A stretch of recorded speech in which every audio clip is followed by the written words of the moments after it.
Good evening, everyone. Tonight is June 27th, 2023.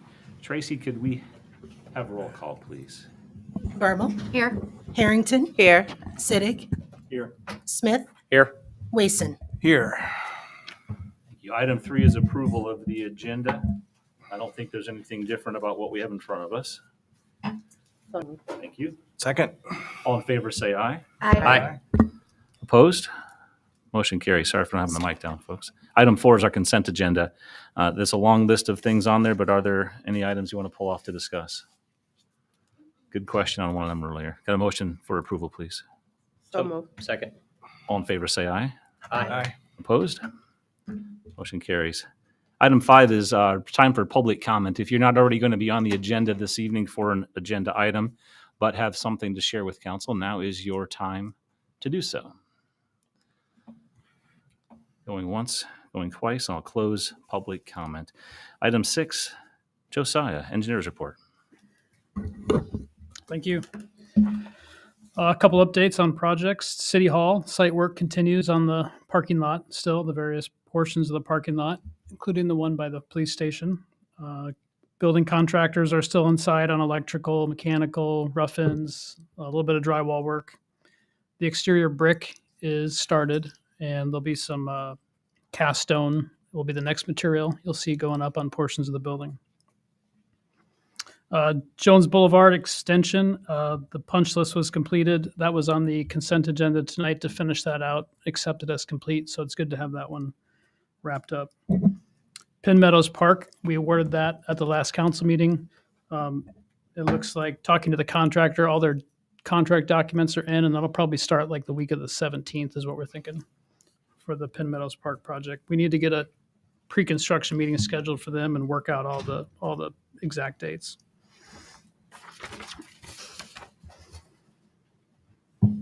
Ranshaw paved shoulders is another one that's substantially complete. We do have a walkthrough with city staff for a final punch list on that one, and then that can be closed out. Centennial Park is in design phase, and we still have some more programming meetings with city staff coming up this week. The first submittal on that is in August, expected a schematic layout for that project. We did get some correspondence with the DOT, the Interstate 380 and Penn Street interchange project. They're still working on that. They have a lot of bid packages for that. We are meeting this week with them for a recurring meeting and to get an update. Another project, Penn Street Railroad crossing improvements. That's still on track. We'll issue final review documents next month for staff, and that plan is to have that bid this summer yet and have that construction done in the fall. That's all I have, Mayor. Thank you, Josiah. Can you tell me the parking lot at City Hall, when will portions of it be available for Reds to use, or the parking lot in general? Yeah, I think there's a walkthrough occurring tomorrow Okay. in conjunction with the meeting to check that out and see what state they're in and how close they are to being ready. Okay. Any other questions for Josiah? Thank you very much. Brian, City Administrator report, please. Okay, thanks. Just a couple things from me tonight. First, just an update on the DC trip that the mayor and I took a couple weeks ago now. It was a quick trip. We were on the ground out there less than 24 hours, but I think a pretty productive trip. We were able to meet with all three of our Iowa delegates, that being Senator Grassley and Ernst, and Representative Miller Meeks. Talked to each of them about the East Forever Green Road project. You might recall we've received $2.5 million already jointly with Coralville through a process in the Miller Meeks office. And so we've asked them, or we updated them on the project and then made them aware that we'll be making more asks, not only for funding, but letters of support as well. They seem to be pretty receptive of that. We also updated them on the Centennial Park project, where admittedly we know that the potential for federal funding on that project is less likely, but really wanted to share with them kind of some of the energy that we have in the community And so we were excited to talk to him about that. And we talked a little bit about a few other topics, growth, except for example, in the corridor. Overall, it was I thought a good use of time. We also had an opportunity then. The evening we were there to attend a reception that was hosted by the Cedar Rapids Airport, and they were celebrating the now direct flight to DC. And so not only did delegates from Iowa and their staff attend that event, we were also able to visit with other Iowans who are in the DC area. Interestingly, and I just had an email exchange from someone who I met out there who he and his wife they're out there now looking to move back actually to Johnson County. And so I was able to connect him with ICR, which is the organization that helps place non-Iowans or people who want to live in Iowa or in the corridor, I should say, in the area. So again, I thought it was a good use of time and productive all the way around for a less than 24-hour trip. Last thing I'd mention, and you all know this, but I think it bears repeating, given that the 4th of July is coming up. But I want to remind the community that the use of fireworks in North Liberty are illegal. We sell them here. We're required to, by state law, we cannot prohibit that, but we can prohibit their use, and we have. To date, this year, we've responded to 3 grass fires and 1 injury. These incidences take up time and resources of our public safety departments that we really don't have.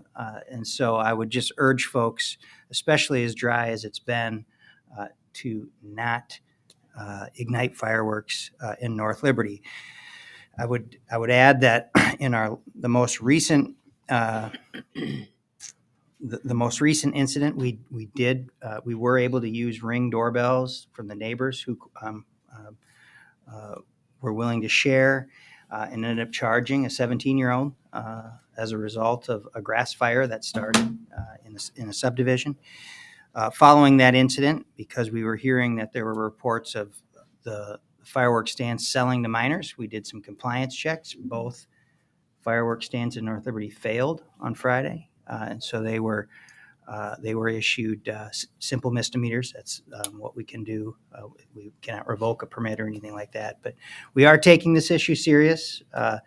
Like I said, we had 3 grass fires, and they were serious enough where the fire department was called on all 3. So we'd ask people to be careful and use some good discretion this 4th of July. That's what I have tonight, Mayor. Thanks, Ryan. Item 8, I'll start off going back to that DC trip. I think we lose sight sometimes how important and beneficial it is to have face-to-face conversations, and that was really helpful in this. Neither Ryan nor I had much, let's say, enthusiasm that we would get a lot of good conversation out of 2 of our representatives because of the limited time that we had. But one of them we had seen the night before, so we kind of were able to carry that forward a little bit. And then another one actually gave us a lot of advice on grant opportunities for funding that we would have at Centennial. And those are not necessarily things that we would have just been able to plug away in an email and send out to her. So it was really helpful. From what we understood too, there were 2 delegates from the National Airport there in Washington, D.C., and apparently they had thrown a huge party for Cedar Rapids on June 1st, and they had a big to-do at the gate when that flight came in on that first time. So those 2 reps were there, were, I think, as excited that Cedar Rapids was there as we were to be able to get out to DC. Brian, thanks again for covering for us. I told you I hope maybe that was the last one for a bit. I feel like I've been abusing power here and helping you. You did a great job, and I really appreciate that. Saturday, I was able to be at the Quail Creek condos. Derek was also there snapping photos and taking pictures of that. That's a great building we oftentimes drive by and have no idea that it's back there, and that's kind of what they had in mind when they built it. But that was a great way to spend Saturday morning was celebrating with them. And just to piggyback on the last things Ryan had said, fireworks are not permitted in the city. It's an odd thing. We get criticized that we don't enforce this. It's really difficult to find someone in the act. But when we are able to pursue it, this one here made a tremendous impact. We found the person responsible.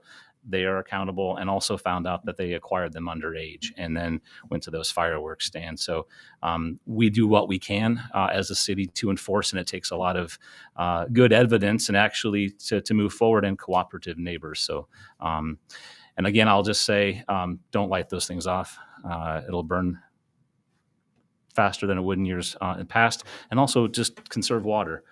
If at all possible out there. We've got some tough water shortages going on right now. So, all right. With that, I will move on to this proclamation for Pride Month. We have just a few days left in the month of June, but the celebration continues.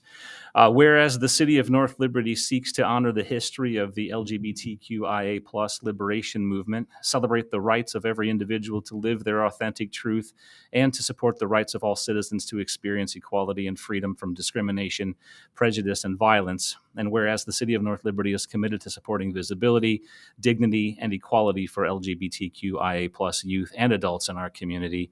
And whereas while society at large increasingly supports LGBTQ IA+ equality, it is essential to acknowledge that the need for compassion, empathy, education, and awareness remains vital to end discrimination, violence, inequality, and hate. And whereas celebrating Pride Month influences awareness and provides support and advocacy for North Liberty's LGBTQIA+ community, and is an opportunity to act and engage in dialogue and intentional actions to strengthen alliances, build acceptance, and advance equal rights.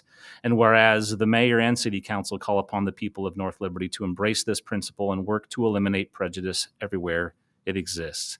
Now, therefore, be it resolved that the city of North Liberty hereby proclaims the month of June 2023 as Pride Month in the city of North Liberty, and encourage community members to participate in local Pride Month celebration activities. And Tracy, I don't believe we have anyone. No, we did this kind of already officially with Conda. Okay. All right. That's all I have here then, folks. Item 9 are reports from you guys, from counselors, on things that you're doing in the community on behalf of the city.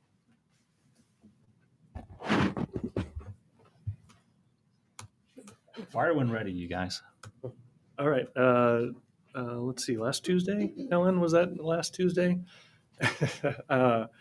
Tracy and I had a meeting with Ellen McCabe and Jessica Andino about coming up with ideas for affordable housing in the community. And we asked them to provide as many out-of-the-box ideas as they can, because we don't have – what we've done so far is not really working that well. So hopefully we'll see some big things coming.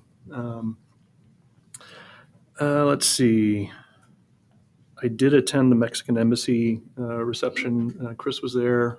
I also saw Chief Veninga was there for a bit, and that was really interesting. There was a presentation about a program for Latino, and Latinx business owners, helping them get business, learn how to run a business and things like that. And that was really interesting to hear. That's a community that needs to. We have a lot of Spanish speakers in our community, and we need to foster connections with them. So, and then I did attend Cedar Rapids Juneteenth, and then went to Iowa City Pride the same day, and both celebrations were great. So, and I would say that Blues and Barbecue is July 8th. We are still looking for volunteers if anyone's interested. So, let me know if you need help finding where to sign up. Thanks, Eric. Brian, do you want me to call on you? Did you have something to add? Nope. No? Okay. Jumped the gun on that one. Anybody else? I wasn't at the last meeting, but I attended the Let Love Fly event that North Liberty held, and it was incredible how many individuals came and had a wonderful time. It was a hot day, but despite that, we had great attendance. And one of the big takeaways that I had was there was quite a few people that had never been to a North Liberty event before and had just recently moved to the area. And it was great that this was an opportunity for us to have that kind of outreach. Terrific. Thank you.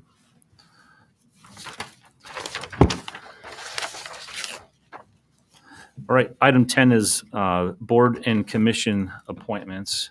And I had the list pull up in front of me. Give me just 1 second here.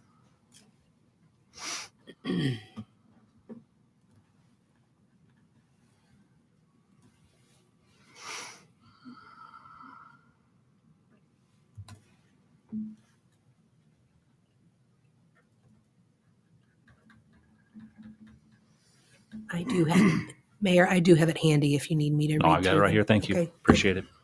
I guess I will read them out loud, but it's important that we did have one that was excluded off of this list, and that one has been added. So, on planning and zoning, we'll reappoint Barry Ahern and Sheila Geneser, as well as asking Amy Yachty, who's coming off of the Communications Commission, to be a part of this. Turns out she's a meeting follower and she loves P&Z, so she was pretty excited about that. Alan Wieskamp is going to join the Board of Adjustments. Shannon Green and Richard Grugener continue to serve in the Parks and Rec Commission. On Tree and Stormwater Commission will still be supported by Bila and Kevin helping us out with that. Cemetery Board, if you saw that application for Aaron Schultz, there could not be a better person to serve in that role. He works for a monument company making headstones. Not that's why, not for any other reasons. Anyway, Board of Appeals, this is a board of folks with very specific needs and credentials that will rarely be used. So all 5 of them were happy not to be doing this on a regular basis, but would step up. So Andrew Ballard, Ryan Dehart, Nathan Griffith, Joshua Scanlon, and David West are going to join that. And also the library board appointment was made for Jamie Helmick. We had a math error behind the scenes, whether or not we had enough for that. So we are rounding that out with that. So we need a motion for approval on that, Tracy. Yes. Okay. Could I have a motion for consideration? Let me just say it that way. So moved. Second. You guys have any questions? Nope. A lot of nice people applied. Okay. Appreciate it. Yeah, definitely. The quality was outstanding. Tracy, can we have a roll call, please? You can. I wasn't ready for one. I wasn't ready to read the names either. I can do a voice vote. Is it going to be easier on you if I do a voice vote? Would be. All in favor, say aye. Aye. Opposed? All right. Tracy, you owe all of us. Thank you. Thank you so much. You're welcome. Item 11 is our youth council. Hiding out there someplace, I believe, are 3 representatives from our new North Liberty Youth Council. There we are.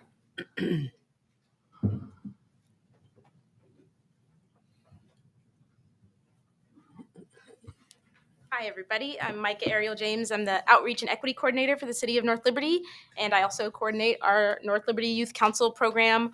As we come to an end of our first term of the North Liberty Youth Council, we kind of wanted to give some updates on the program, and then we've got some youth counselors here to share some ideas that the Youth Council has come up with together. So the good news is it is a program that has happened. It has gotten up on its feet. We have 15 counselors who have completed the year, which includes students from Clear Creek and from Iowa City Community School District, and also 1 student from Regina.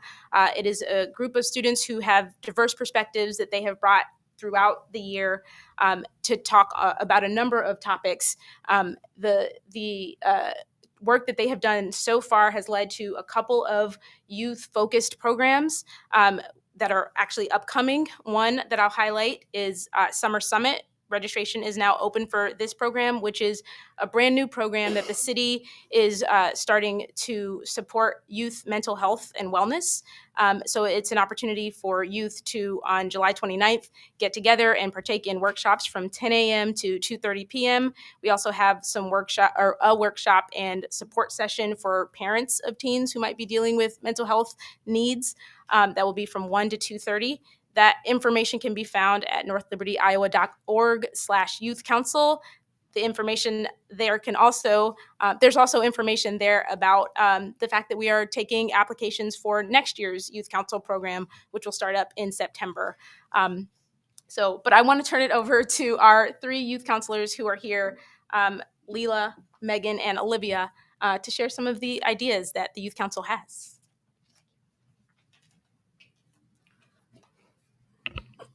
Hello. So one of our priorities is social and economic justice.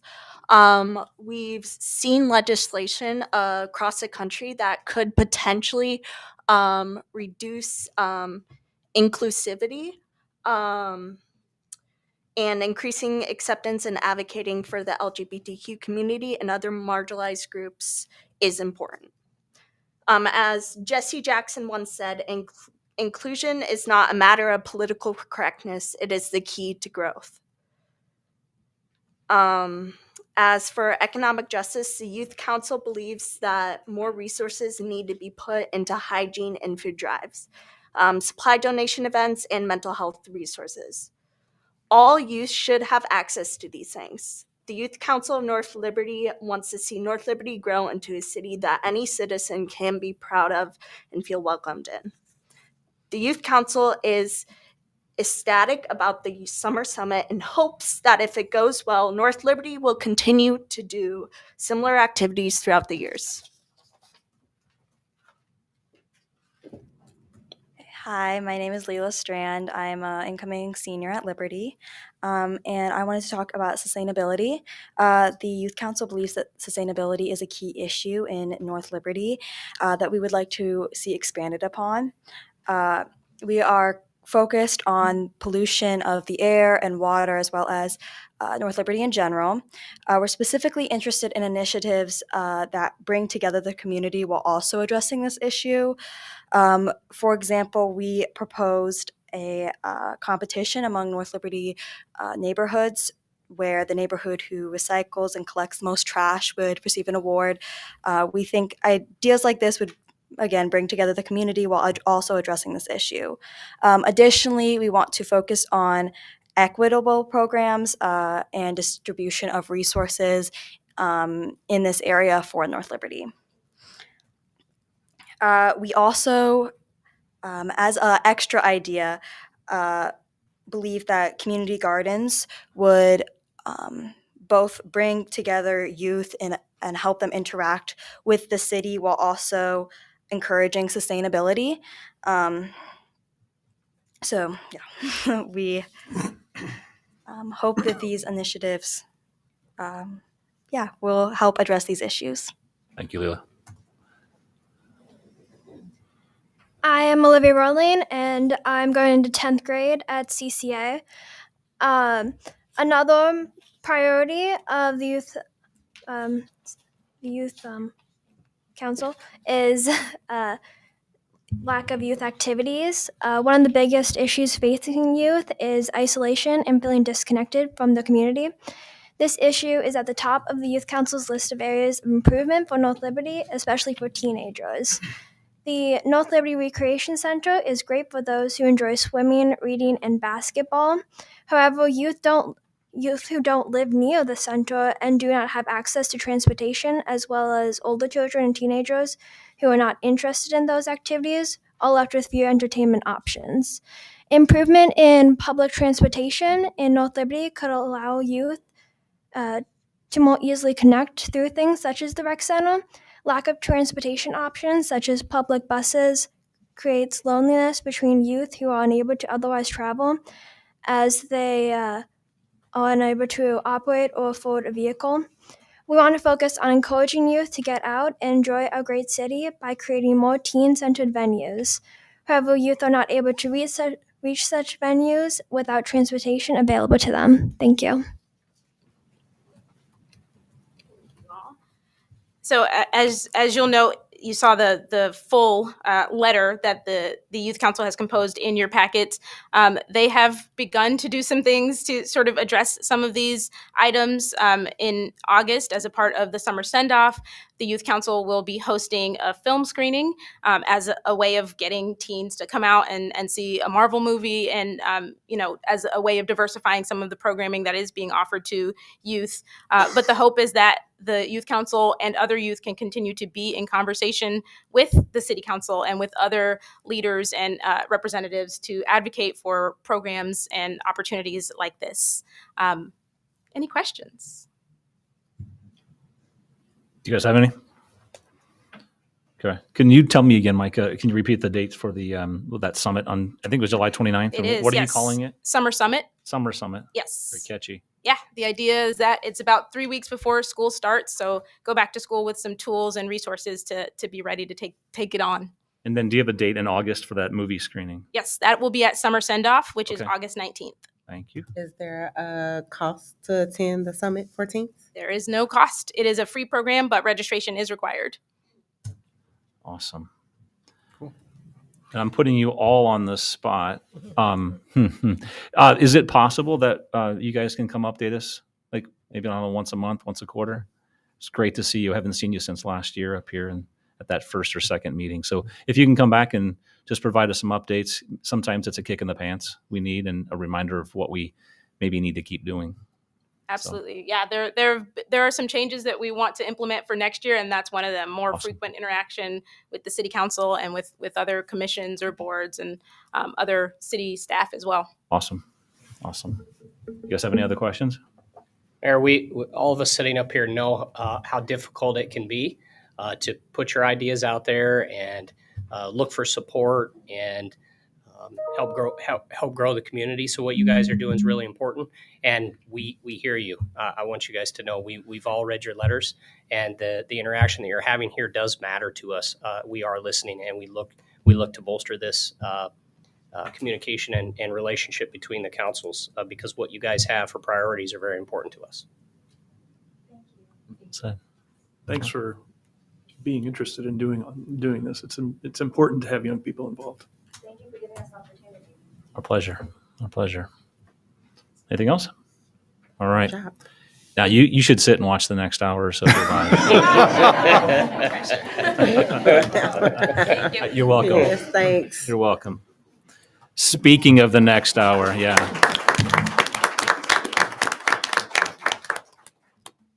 All right. Speaking of the next hour or so, we have item 12 is our FY24 social service grant funding applications. And I believe Tracy had already given everybody a little bit of a heads up. Because we have your applications already, we know most of your organizations. There are a few out there. We would like to ask to limit these last pitches to 2 minutes or less out there. And then give us an opportunity to talk about it out there. I'll say again, this is probably collectively our favorite meeting of the year. It only goes downhill after this. So I have an order. I think it's the same one that we have in the packet. Ryan is our official timer up here. And the packet, we're going to just start off with the 4 C's, Community Coordinated Childcare. And Missy, thank you. Come on up. It's alphabetical. Yeah, sorry. Big brothers, big sisters, you're next. So here we go. Hi, I'm Missy Forbes, and I'm the Executive Director at 4C's Community Coordinated Childcare. We support the childcare workforce in a lot of different ways, and our work in North Liberty has not wavered from that. We support the childcare workforce in centers and in-home programs here, and we've done that work for many years here. I'm really excited about the next year. We had the opportunity to visit the Ranshaw House and are really excited about the opportunity to have some of our service there. Looking at maybe a day once a month where we just have one of our teams there so that providers in town can access them for whatever reason and help them with trainings and things like that or whatever. So we're really excited about that. And then we have some appointments with city staff to talk about the childcare needs in North Liberty specifically, what issues you guys are seeing here, and how 4Cs can in a more robust way support the families that live here in North Liberty. So that's the brief in a nutshell, but I'm happy to answer any questions. That was awesome. That's awesome. Now he's hidden the timer over there on that side, but Missy, I'm just kidding. If you could all do that.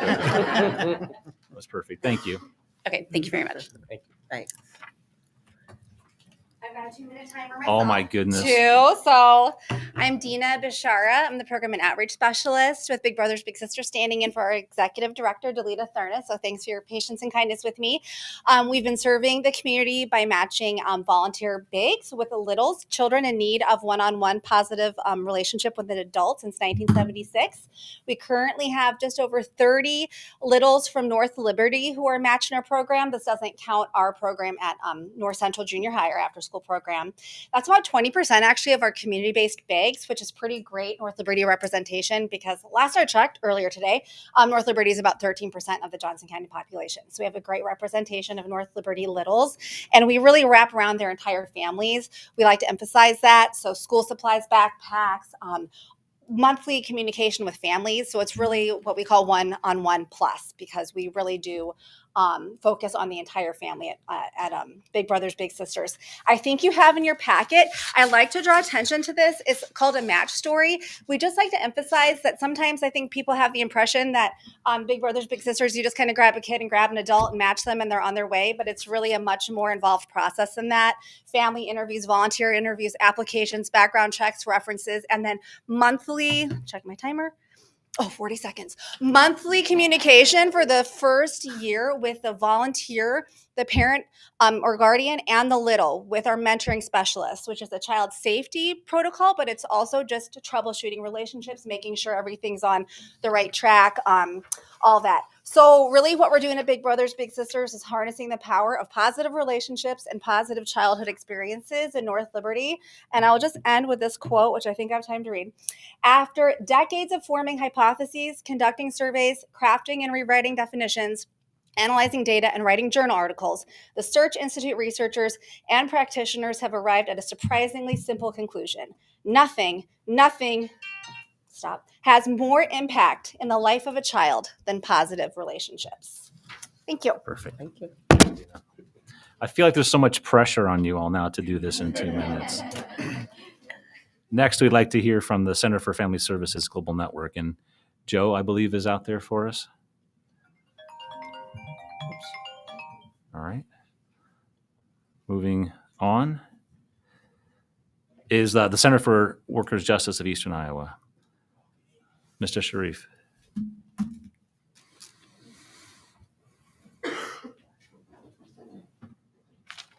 Hello, good evening. I'm Ayman Sharif, and I'm the director at the Center for Workers' Justice of Eastern Iowa. Actually, I've just been hired recently, so I'm so excited to stand in front of you here to let you know that we are planning education series here in North Liberty. Starting this summer, our intention is to host free immigrant empowerment workshops to help create more equitable opportunities for low and moderate income North Liberty residents. And our intention is to host 40 hours of instructions that will be spread across 10 weeks, including ESL and functional and cultural educational opportunity as well. We think this will be very helpful in connecting low and moderate income workers and residents of North Liberty with ESL that will help, from one hand, improve their skills and make them merge, accessing the community more attainable, as well as providing the opportunities to more participation in our economy as well. I don't know what the time is. 30 seconds. Yeah, you're doing great. Great. So hopefully this will be very helpful. We also consider that this is a unique opportunity to get people accessible education, knowing that transportation is a big hurdle for many of those class or citizen groups. Thank you so much. Thank you very much for coming. Next is the Community Crisis Services and Food Bank. Kelsey, thank you. Good evening. My name is Kelsey Steins with Community Crisis Services Development Manager. We as an agency provide non-judgmental support for individuals facing crisis, be it mental health, food, or financial crisis. And in this proposal, we are specifically requesting support from the City of North Liberty for our financial assistance program, which provides rent and utility assistance to residents of Johnson County who are otherwise ineligible for county support or are rendered ineligible based on characteristics like being a college student. We are also able to provide career-related items such as uniforms, like steel-toed boots, laptops that people may need to take the next step out of financial crisis.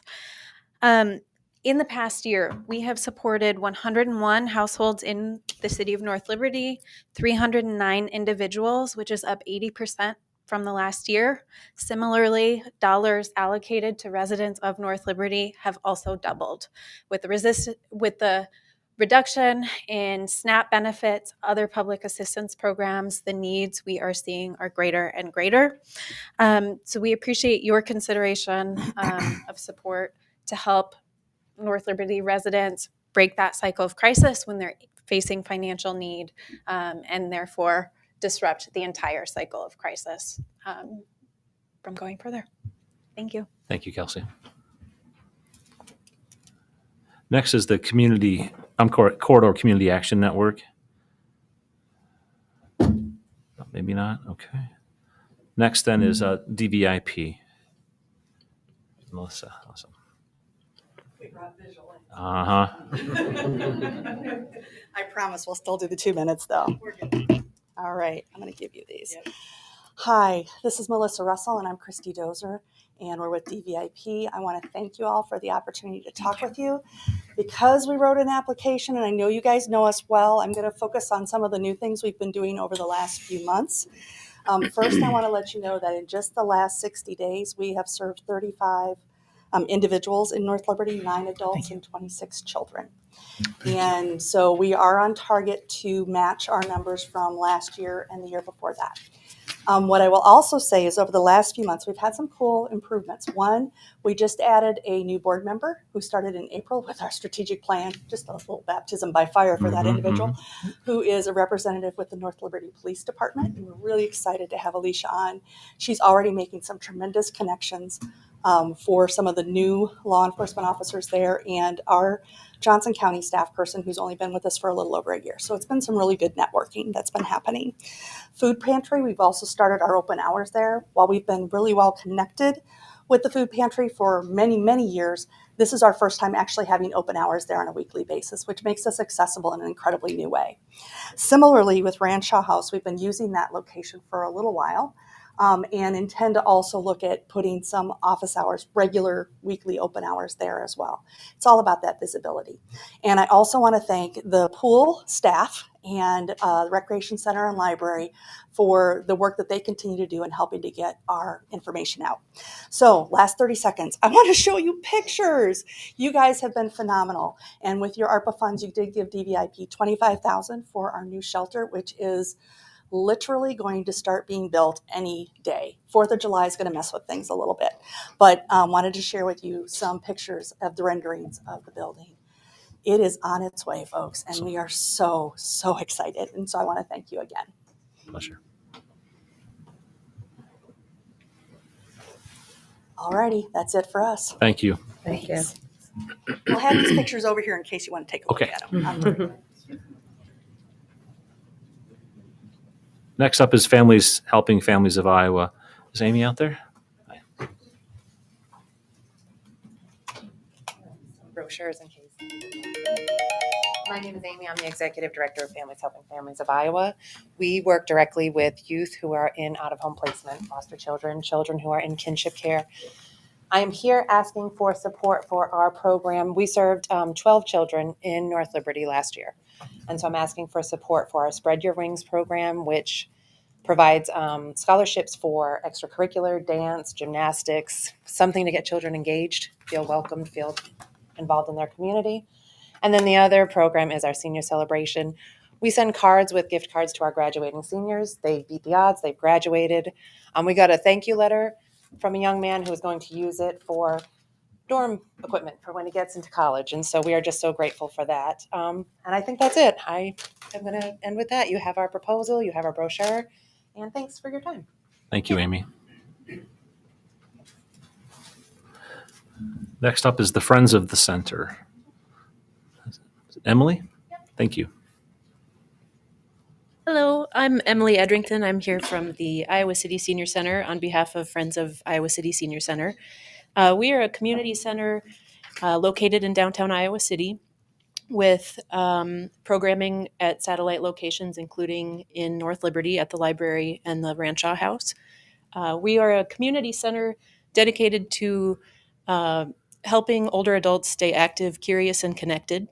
Our mission is to enhance quality of life by creating opportunities for to support wellness, social connections, lifelong learning, and community engagement.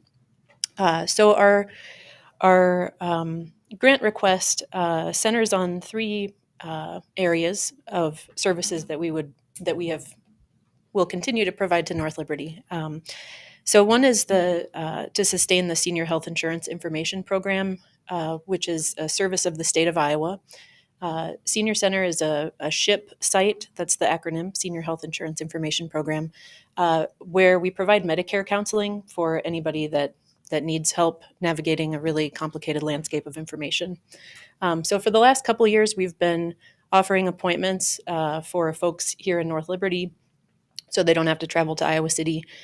We also offer appointments a few places in Iowa City and on Zoom and by phone. So that's kind of the biggest flagship program that we have been working with North Liberty on. In the last fiscal year, we have served 154 clients with free Medicare counseling sessions at the North Liberty Library, and that's up from 110 in the prior fiscal year. So we know that this is a service that is greatly needed and will continue to grow with time. The second thing that we would like the grant support to support is to make discounted memberships available to North Liberty residents. And third thing, increasing programming that we can offer here to North Liberty residents, trying to reach people where they're at. We know a lot of seniors don't want to drive to Iowa City, but they still are at just as great of risk of social isolation. So bringing more programs and services to them. Thank you. Thank you. And I brought a copy of our newest program guide. It's hot off the presses, July and August, so I'll pass it around if you're interested. Thank you, Emily. Next is Girls on the Run, and Abby is here with us tonight.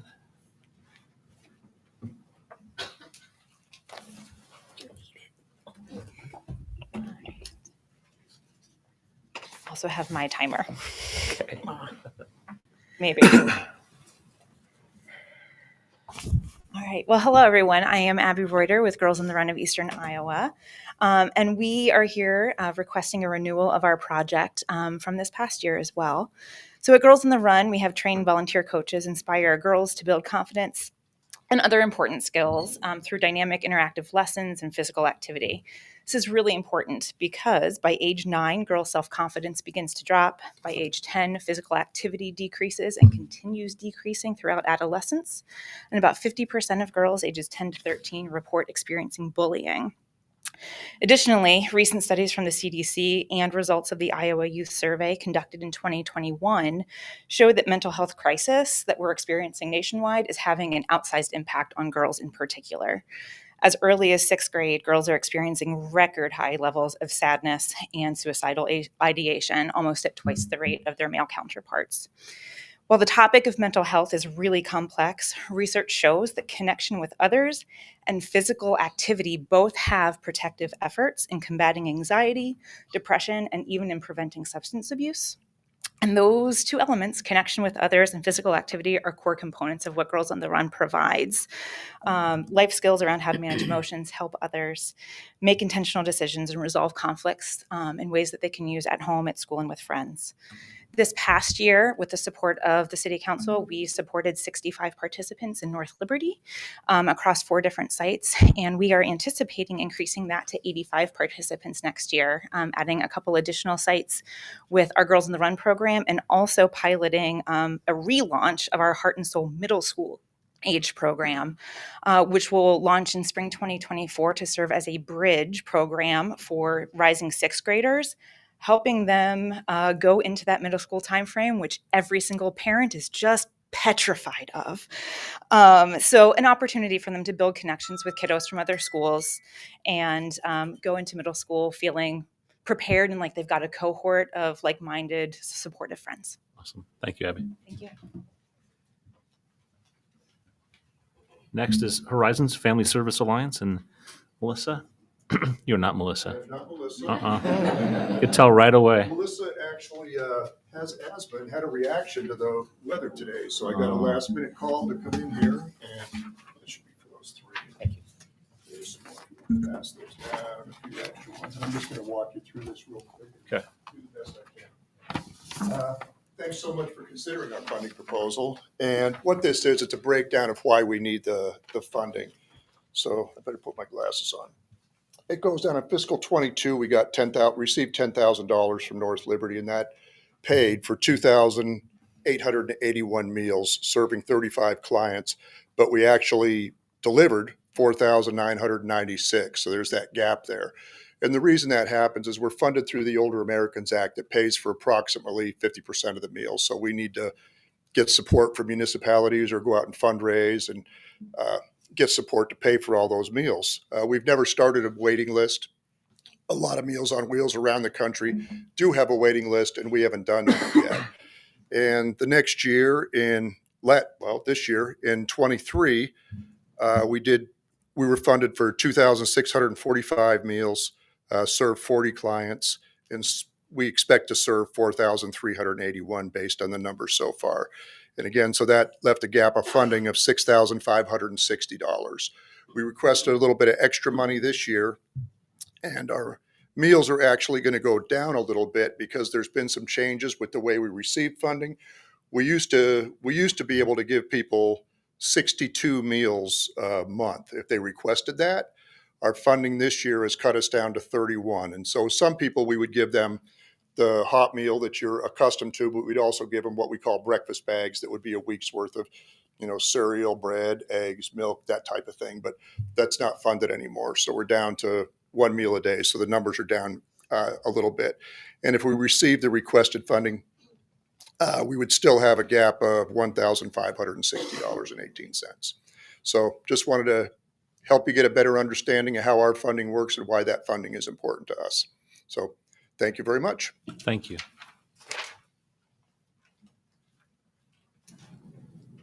Next is Houses and Homes. Hi, Lucy. Thank you. Hi. Thanks for having me here tonight. As you know, Houses and Homes provides beds, furniture, and household items to individuals and families in Johnson County who are exiting homelessness, domestic violence, other crisis situations. So in other words, our work is addressing furniture poverty, which is the inability to access or afford to buy or maintain any household furniture or appliance item that is essential to achieve a socially acceptable standard of living. In 2022, we delivered items to 25 North Liberty households. This year, so far, 10 households. So as you know, North Liberty has supported our volunteer coordinator position the last 2 years. I just wanted to mention that program has grown and improved immensely in those 2 years. The first 5 months of 2022, we hosted 22 volunteer groups. And this year in those 5 months, we hosted 49. So thank you for that. So this application is requesting support for a new position in our organization, which is operations manager. This hands-on role managing our day-to-day This is a hands-on role managing our day-to-day operations, including warehouse management and coordinating deliveries to ensure all processes run efficiently. And adding this position will allow our executive director and me, who's director of development now, to redirect our focus to the long-term health and sustainability of the organization. And then I just wanted to end with a quote from a recipient, which I think shows the importance of having furniture and beds. She said, "I'd like to express my sincere thanks and gratitude to you for what you have provided for me and my family and for bringing joy to my heart. You are like a pulse that revives our lives." Thank you. Thank you, Lucy. Next, Ellen. Good evening, counselors, Mayor Hoffman, city staff. The Housing Trust Fund accomplishes its mission every time a family with a low income is able to remain in their home with needed repairs and rehabilitation. No city has received more rehabilitation assistance from the Housing Trust Fund than the city of North Liberty. The Trust Fund is also committed to increasing the amount of housing that is affordable in North Liberty. We recruit affordable housing developers, and we put a specific spotlight on North Liberty this past year regarding your potential investment of American Rescue Plan Act funding into housing that is affordable. I'm happy to report that the wheels are in motion to have a new rental property with 48 apartments for people with low incomes in North Liberty in 2026. Yay. So we're going to work together on this. Nice. Your staff, including Tracy Mulcahy and the Ryans, as I have come to call them, Heyer and Rusnick, have walked alongside the trust fund as we've worked, and we will continue to work to make the most of your investment in affordable housing. And I'm happy to answer any questions that you have. We're going to come back. I get questions for some individual groups, but I think it will be easier to do it then. So stay tuned, Ellen. Up next is the Iowa City Bike Library, and Audrey. She's either shy or not here. Foundation for Iowa City School District.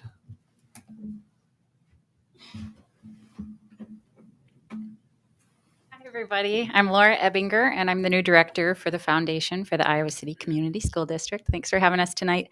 A couple things I just wanted to highlight. One, if you're familiar with the Foundation, our job is to connect the community with our schools to ensure that every student across the district has extraordinary learning experiences. I'm sure you read the applications, but I just wanted to kind of call out some of the fun things that our students will get to do next year. So we asked for funding for our Any Given Child programming. That's fine arts experiences for every student K through 8 district-wide.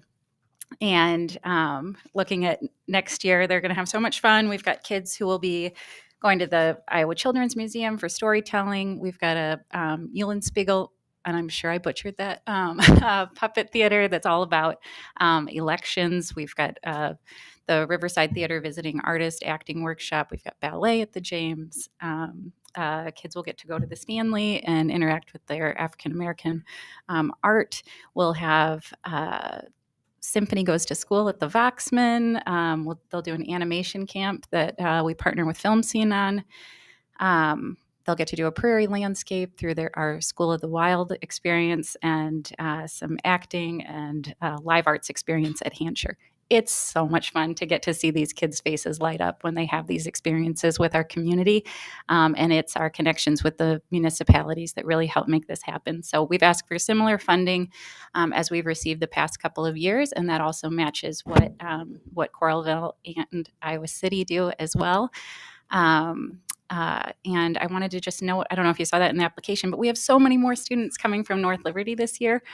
So we actually, we served 500 more students from North Liberty than we anticipated we would this last year. And that number just continues to grow, which speaks to your work and the growth in North Liberty. So if you have any questions, let me know. Awesome. Look at that. Gosh, that was just perfect timing. Thank you, Laura. Next, the Immigrant Welcome Network of Johnson County. Hi, I'm Judy McRoberts. I'm speaking for the Immigrant Welcome Network. Mazahir Salih would have liked to have been here, but she's in Egypt helping her mother who had to flee Sudan because of the fighting.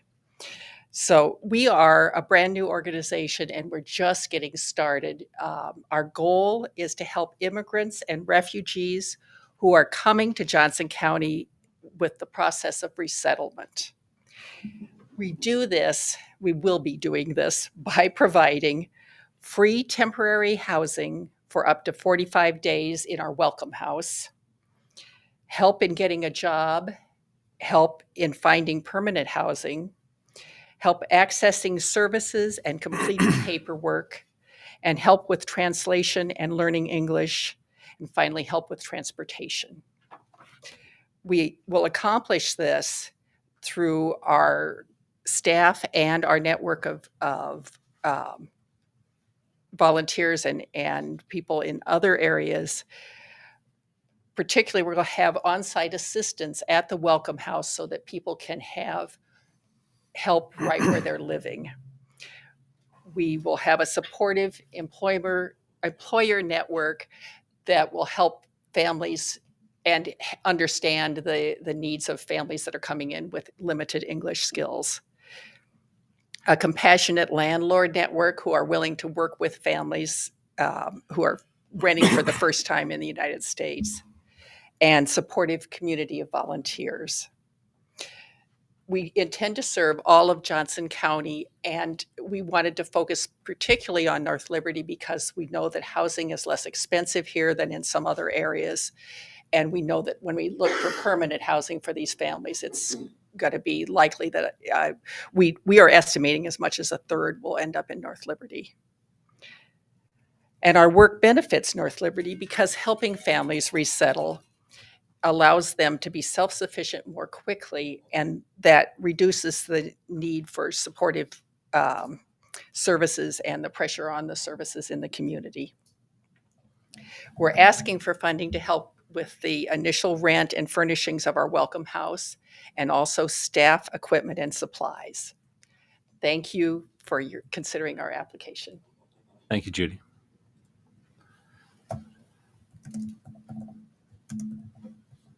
Free medical clinic in Iowa City. Hi, Jamie. Hi. Thank you for having me. I got a little timer here too. Okay. I'm Jenny Schmidt. I'm the new executive director of the Iowa City Free Medical and Dental Clinic. And thank you for having me, and thank you for all the support you've given us in the past. As you know, you've read the application. The Iowa City Free Medical and Dental Clinic, it is pretty much what it's called. We are a free medical and dental clinic. And as I'm sitting here tonight listening to all these presentations about the incredible amount of services available to residents of North Liberty and Johnson County, it occurs to me like they're all interconnected with health. And so what happens at the Iowa City Free Medical and Dental Clinic is that's where you go when you don't feel well, when you are not well, and you have nowhere else to turn. 70% of our patients are living below the federal poverty line. Another 18% are between 100 and 200%. Most are uninsured or underinsured. And if we were not there, they would have nowhere else to go. And what we find with patients is if we weren't there, they would be delaying service or taking the unfortunate route of going to an emergency room, which can result in huge medical costs that these families can't take on. So where they can come is the Iowa City Free Medical and Dental Clinic. In fiscal year 21 and 22, we saw 68 and 67 respectively people from North Liberty. As of today, we have already seen 78.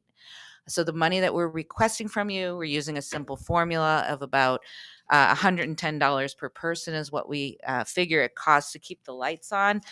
We are and to have our core staff. We are supported by so many volunteers, but it really can't happen without our core staff. And so that's what we are requesting funds for: personnel, supplies, and overhead. I do want to let you know, as demand grows, so do our services. And in just this year, we recently received a grant to hire a part-time dentist so we can have more dental clinics. We're adding a second day of prenatal clinics, and women's reproductive health, all of which have been in high demand over the last 3 years. Thank you. That was awesome. Thank you, Jenny. Thanks. And welcome. Next is Iowa Legal Aid.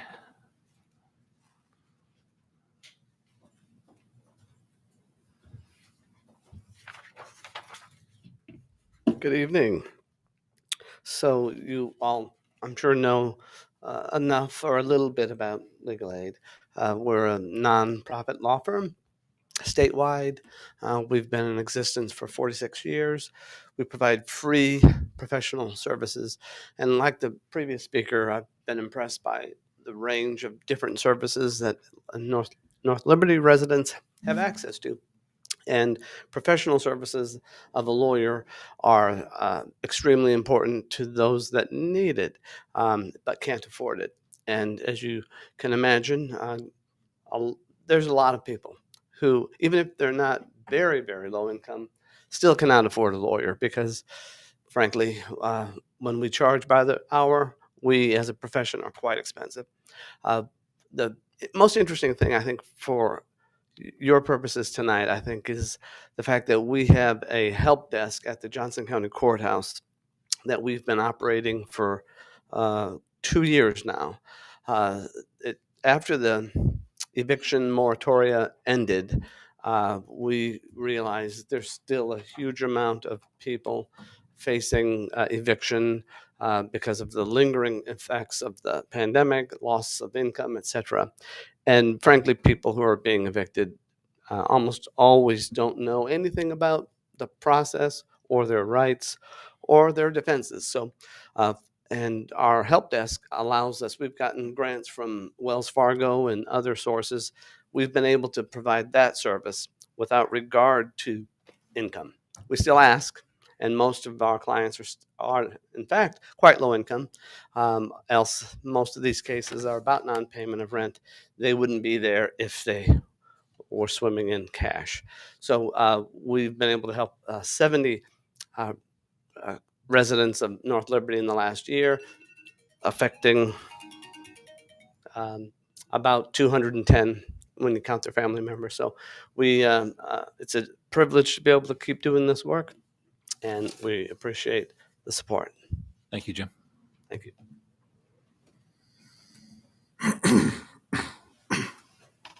Next up is Iowa Leap.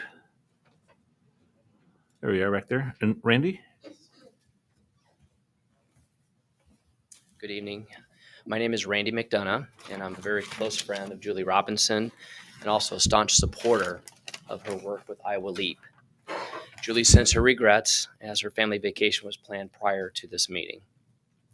As long as I have known Julie, I have witnessed her passion, commitment, and dedication to helping all students optimize their educational opportunities and ensuring that they have access to the resources needed to achieve their educational goals. So it came as no surprise to me that as she contemplated her retirement from the Iowa City Community School District as an educator and administrator, that she wanted to start a nonprofit organization, Iowa Leap, to help students achieve their educational aspirations. She is a firm believer of educational equity, that all students in our community have a pathway without impediments to achieve their full academic goals and aspirations. I am proud to say that Iowa Leap is already achieving success as students they have helped tutor and provide academic support have improved their academic performance, found new confidence in their educational abilities, and have set goals to continue their education beyond high school. This is the reason why she applied for the North Liberty Social Services funding. The monies from this grant will be used by Iowa Leap to expand educational opportunities for youth in North Liberty. The funding will help to facilitate equitable access to quality education and training for all children in our community, regardless of social and economic backgrounds. All funding received goes directly to student support and services. Iowa Leap is an entirely volunteer-run organization with no paid staff. The funding from this grant will allow Iowa Leap to increase the number of North Liberty residents who have the means and opportunity to attend college. Thank you for your time. Thank you, Randy. Next up is Iowa Matrix.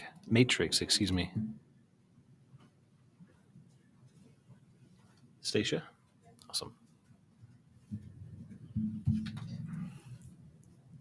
Well, good evening, council members. Thank you for having this opportunity again this year for us, as well as the rest of the incredible services that are provided in Johnson County. I'm also inspired by everything that's going on. And the role that Iowa Matrix has really tried to carve out is kind of moving towards this push for resiliency in individuals in the community. I presented that last year as well, and our vision's fairly large. Just the idea of developing a resiliency network, and that is to not only take people moving out of their crisis moments that are accessing service currently, but also to then help provide a component of activation, of moving towards, like, how do I live my fullest? How do I claim that I am, and then move towards that? And that is, we also see it as people working in systems.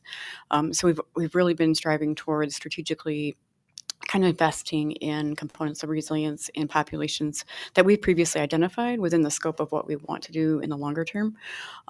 But first, setting up a presence, which is kind of been trying to do the last couple of years, but also really just kind of investing in, I think just, I think moving towards this idea that people interact with those systems, so that we're doing this I am work, working with individuals. So I'm running groups with women who are coming out of really complex, oftentimes emotional, abusive, spiritually abusive kinds of situations, domestic violence, that kind of thing. And then also investing in systems and developing resiliency in systems. So this last year, we used some of the money from the council to do some work at Liberty High with some of the staff, and brought in a person from the University of Iowa doing acceptance and commitment theory and training them on their own coping skills. So just moving really much towards that kind of idea of just investing in systems. So this year, you've seen our grant application with the 3 focus areas. That's just really building on some of the things that we've had opportunity to start doing this last year, and really activating those pieces some more. So I'd be happy to answer more questions. Thank you, Stacia. Sure. Next up is our pantry here in North Liberty.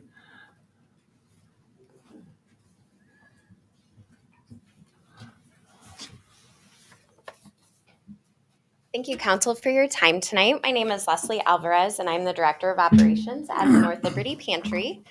We not only are here in town being a social service that is feeding our neighbors, but we're also clothing our neighbors, providing feminine hygiene products, toiletry items, shampoo, conditioner, laundry detergent right here in North Liberty.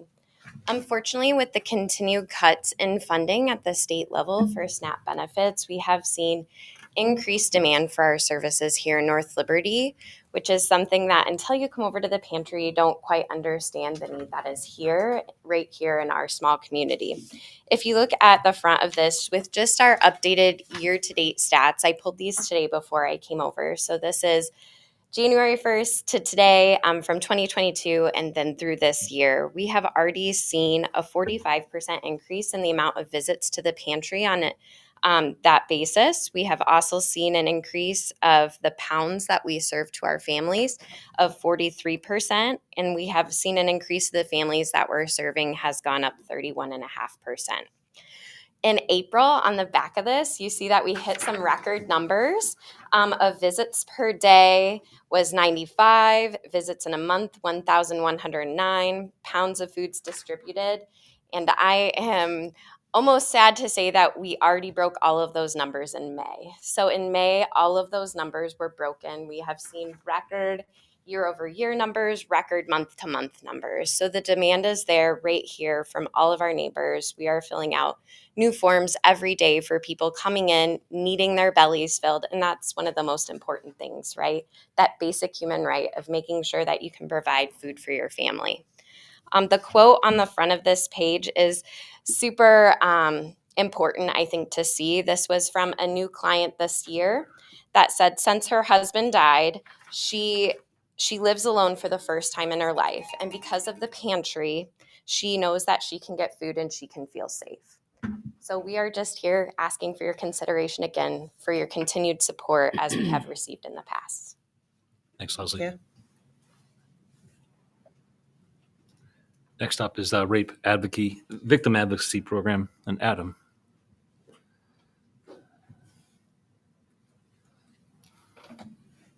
Good evening. My name is Adam Robinson. My pronouns are he, him, and I serve as the Executive Director of the Rape Victim Advocacy Program, or RVAP. Appreciate the opportunities others have said to be with you again tonight and for your continued support. The program I wanted to specifically talk about tonight is a new prevention, new to us, prevention program that we added this past year here in North Liberty. It's called Stewards of Children. It's in response to the reality that children in this country, by the time they reach the age of 18, 1 in 4 cis female, 1 in 6 cis male, and 1 in 2 transgender youth experience some form of sexual violence. Another staggering number is that it takes a child on average about 6 disclosures before they're believed. So this curriculum is for childcare providers and parents, caregivers, so that they can understand warning signs of child sexual abuse, help minimize risks factors, and empower youth to disclose, and also to keep themselves safe with healthy relationships and protective factors. So it's a new program that is integrating to everything else that we're doing already in the public schools and junior highs, and obviously our 24-hour crisis response as well. So we're excited to offer that and appreciate any questions, but also just your continued support. Thanks, Adam. Next up is Safe Families for Children. We have an application. Okay. Shelter House. Tracy, you have the I have spotlight on this one. I have a few words from Chrissy Canganelli, the Shelter House Executive Director. Shelter House is a homeless service provider serving Johnson and Washington counties. Over the years, we have grown from a provider singularly focused on emergency shelter to the organization represented to you today, which, in addition to emergency shelter for single adults and families, provides street outreach, bridge housing for veterans, rapid rehousing, permanent supportive housing through both scattered and single-site approaches, supported employment, and eviction prevention services. We own, operate, and maintain a 70-bed shelter facility, 4 homes, and 2 apartment buildings, and leverage a broad array of community resources and partnerships from both the public and private sectors to deliver our mission. Through all services combined, we touch the lives of over 1,000 people each year. Through shelter and housing, advocacy, and supportive services, our mission is to prevent and end homelessness in our community. The people we serve are in crisis and struggle with histories of trauma and violence. The majority struggle with mental health issues, substance use, brain injury, intellectual disability, and physical disability. Frequently, these challenges are co-occurring. We serve infants through elderly, single adults, and families with children. With few exceptions, the people we serve are extremely low income, falling at or below 30% area median income. Funding from the City of North Liberty is dedicated to emergency shelter operations. In the last year, we provided emergency shelter for 705 people. 16% were children, 57% had a diagnosed disability, 10% were actively fleeing domestic violence, and 10% were veterans. Shelter House is dedicated to a low barrier and housing first approach, which means our work is person-centered and trauma-informed. The focus is on harm reduction and keeping people alive and safe.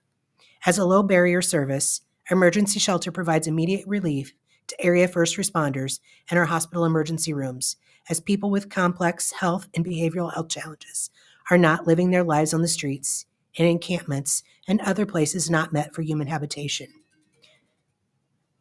We'll stop there. Thanks, Tracy.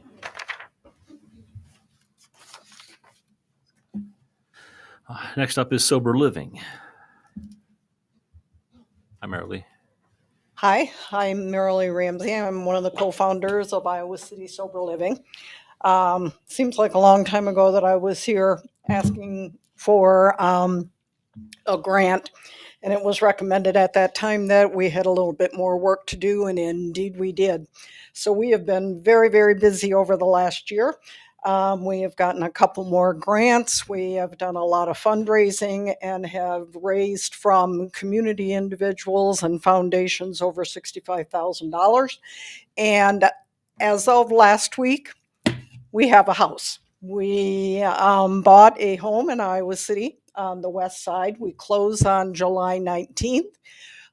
We have enough money for the down payment and the closing costs and the insurance and turning the lights on and all of those things. So now it's time to actually furnish the home. We have had several articles of furniture already donated. And what my request to the council was to provide money to buy new mattress sets for the women that will be staying temporarily in the home. We hope to gradually fill the home. It will serve 8 women in various stages of substance abuse. And we would like to be able to put 4 beds together initially and get those filled, and then fill the house up to the 8 women capacity from that point. So we're very excited to move forward, and thank you for your time.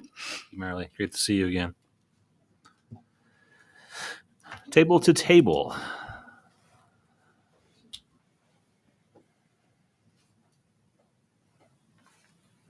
Hi, good evening. I'm Nikki Ross. I'm the director of Table to Table. I know you're familiar with the work that we do and our partnership with most of the organizations here today, and several North Liberty organizations. Leslie shared a stat that since January, the need in North Liberty has increased by 43%. In my application, I included that we'd increased our distribution to North Liberty by 50%. Well, that was last fiscal year. And so, as you can see, that 43% is in addition to the food that we had already increased since then. So we understand the need is greater than ever. There are more opportunities out there to recover food. When we look at how much food pantries have to purchase versus how much Table to Table can provide and they get from the food reservoir, there is a gap. And we are looking to fill that gap with as much recovered food as possible because it is more it makes more sense economically to recover the food and have our pantry spend money on the things that we can't get. So we have 2 initiatives this year to do that. One is we want to become the destination for overages, shortages, and damaged loads from food transport drivers. We are on 380 and 80. It is a great location. Anytime somebody goes to deliver food to a customer and there's like a gallon of milk damaged in a pallet, they'll reject that entire pallet, even though 91 gallons on that pallet are still good. So this is a big initiative for our strategic plan, and we really hope to increase our distribution to continue to meet that growing need. I'm also really excited that we will be partnering with Ranshaw House this summer for some produce stands, in addition to the other locations that we already have here. Thanks. Thank you, Nikki. And then the Arc of Southeast Iowa. Hello, good evening. Thank you for this opportunity. My name is Chelsea Markle. I'm with the ARC of Southeast Iowa. We are an organization that provides supportive services to individuals with disabilities and their families. And as we have put in our request, we are specifically looking for some support with our summer camp program, which serves youth with intellectual, developmental, and other related disabilities. Our camp is just like any other summer day camp. Most of our youth-based programs, such as our after-school program and our group respite programs, which are extensions of our summer camp programming that go throughout the school year, are specifically intended to be like other youth-based programs that you could find elsewhere in the community, just specifically targeting the needs of individuals with disabilities. So our programming is adapted by providing higher staff ratios. So really a lot of our program fees, all of our program fees just really go into our staffing and kind of general overhead operational costs. So having support for making sure that we can have room for activities and supplies to ensure that our program is of high quality for our campers is very important to us. Our mission is to foster communities of respect and inclusion for individuals of all abilities through advocacy, support, and service. So that is what we are looking to do with our summer camp program. Awesome. Thank you. And last but not least is the United Action for Youth. Welcome to the end of the alphabet. You haven't started the timer yet, right? No. Next year, I'm going to use a randomizer so that Genevieve isn't the last one. Just for Genevieve. Watch the randomizer put you at the end anyway. Hi, guys. I thought I'd just highlight some of the programs that UAY has that are actually in North Liberty. As the last time I saw you guys a year ago, we had just gotten a grant to start a weekly group at Rancho House. So that program has been going for a year. And we have that grant for another year. I also wanted to bring you some bright and shiny numbers to go along with all of the things that I was going to say tonight. And our computer system crashed. And we haven't had computers for 2 days. So sorry about that. So some other things that are actually happening in the city of North Liberty. Our comprehensive sexual health education program sees students across the Iowa City School District in all 5th, 7th, and 9th grade classrooms. We have groups from our crisis advocacy and mediation services that run in all of the junior highs and high schools. Our Spark outdoor experiences. I don't know if you guys have heard of Spark. That's our big new camping, biking, hiking. Been very popular. And that actually goes around town and picks young people up. And so we take them to wherever we're going. And of course, our ongoing trainings with the North Liberty Library and the Rec Center. We have always loved our partnerships. The North Liberty Library is a big partner of ours. So that's a little bit about just what's happening in North Liberty. Of course, there are lots of North Liberty residents that utilize other services at UAY, our counseling program, our youth center, our homeless youth programs. We just wrote a grant to increase our street outreach services for runaway and homeless youth. If we get that grant, we'll be in North Liberty at least one day a week doing that. It's a big federal thing, so we're not going to hear for months on that, but that's UAY. Thank you. All right. Any questions while I'm up here? Since We might make you come up last in all of the questions.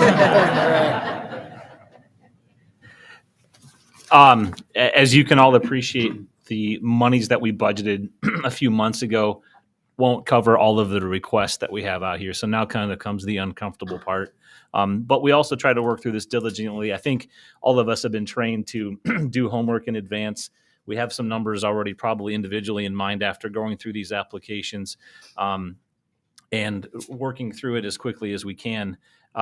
Last year, if it's okay with you guys, I started off with some, I think, easy ones, not easy ones, but organizations that we know. And these are just some organizations that I thought their request was modest. It was maybe the same as last year's, and they're a program. So these, I think, might all be on your list already, starting with 4Cs. I wanted to just match what they had requested. Girls on the Run, I wanted to just match what they had requested. The Iowa City School District Foundation matched what they requested. The Rape Victim Advocacy match what they requested. Shelter House match what they requested. Sober Living, you are a success story in that we kind of worked you over last year, and you mentioned that in your comments. So we are absolutely giving Marilee $1,500 tonight. So matching her request out there. So you've done such a lot of work, and I'm so happy for what you've done out there. And then the last three, even the one that's last in the alphabet, Table to Table, the ARC, and UAY, I wanted to match those. Those were my thoughts. So maybe could we start there if you guys don't mind, and it'll help us to trim this down, and then I'll talk less. Are there any variances on those organizations or groups that you wanted to Went kind of quick. start with? What's that? You went kind of quick. Okay. So, Mayor, I had a couple on your list if there's consistency amongst the group. Girls on the Run, I also had in my list, and Shelter House as well, in the list that you read. Okay. Among some other priority spends that I would like to see. But how does everybody feel about those? Yeah, those two. Yeah. I agree. Okay. Brent, what else do you have? Priority funds for me tonight would be Big Brothers Big Sisters Horizons for our Meals on Wheels. That one, we saw a $10,000 give last year. They're asking for 15, so I could have discussion there on maybe a reduction on the ask, but certainly priority spend. Houses into Homes, the Housing Trust Fund, is a priority for me. Again, with a $25,000 ask, could have some variance and maybe a small reduction there if needed. And then, of course, the pantry. I'd like to see the pantry fully funded at their request. Those are my priorities, Mayor. Okay. Let's go to those that we've thrown groups out here so far. There were only a couple on Brent's list that matched mine up there. So actually, I'm going to let you guys keep going. Who wants to go next? Friends of the Center. Friends of the Center. Is that on there? Yeah, I match that as well. Yeah. Okay. May I ask for clarification? Match that being their full ask. Full ask. Oh, got it. An order of prioritization. Or yeah. I want to make sure because I'm keeping a running tally. So, well, for me, Friends of the Center, I left it at 7,000. I didn't go up to the. That's and I had 7 initially and just had it at 6. I wanted matching last year's was a number I was hoping for. But Ashley, were you suggesting to the full request? Was it you that? We're referencing Friends of the Center, right? Yeah. Yeah, absolutely. The 8929 requested. Okay. I was at about 7,000. That's where I was. No, I think for me, the need for senior services is something that we don't see a lot of overlap on, a ton of, and I think that obviously the education proponent of it would be very helpful. It's a very compelling argument right there. I mean, the SHIPS thing is very important. We use that quite a bit. Some of it was for membership for North Liberty folks, and so I don't know how many people they're really getting, and that would be an interesting thing, at some point down the road to see how many people actually are signing up. We're always a year behind everybody trying to do this. So. And that was part of mine too, is that membership component and getting there to the center and actually being able to utilize it versus you all being able to come here and provide a fraction of the opportunities here. I'd kind of split the difference on that one. I had them at 8. I'm kind of liking Ashley's argument that it was a pretty unique demographic served here in this request. So what do you guys think about that one? The only thing I come back to there, I want to see them at the Rancho House, and they had 154 residents served, which is a huge number. I think that shows the need, but also understanding the in-kind use of the Rancho House comes into a little bit of consideration when we're looking to pare down.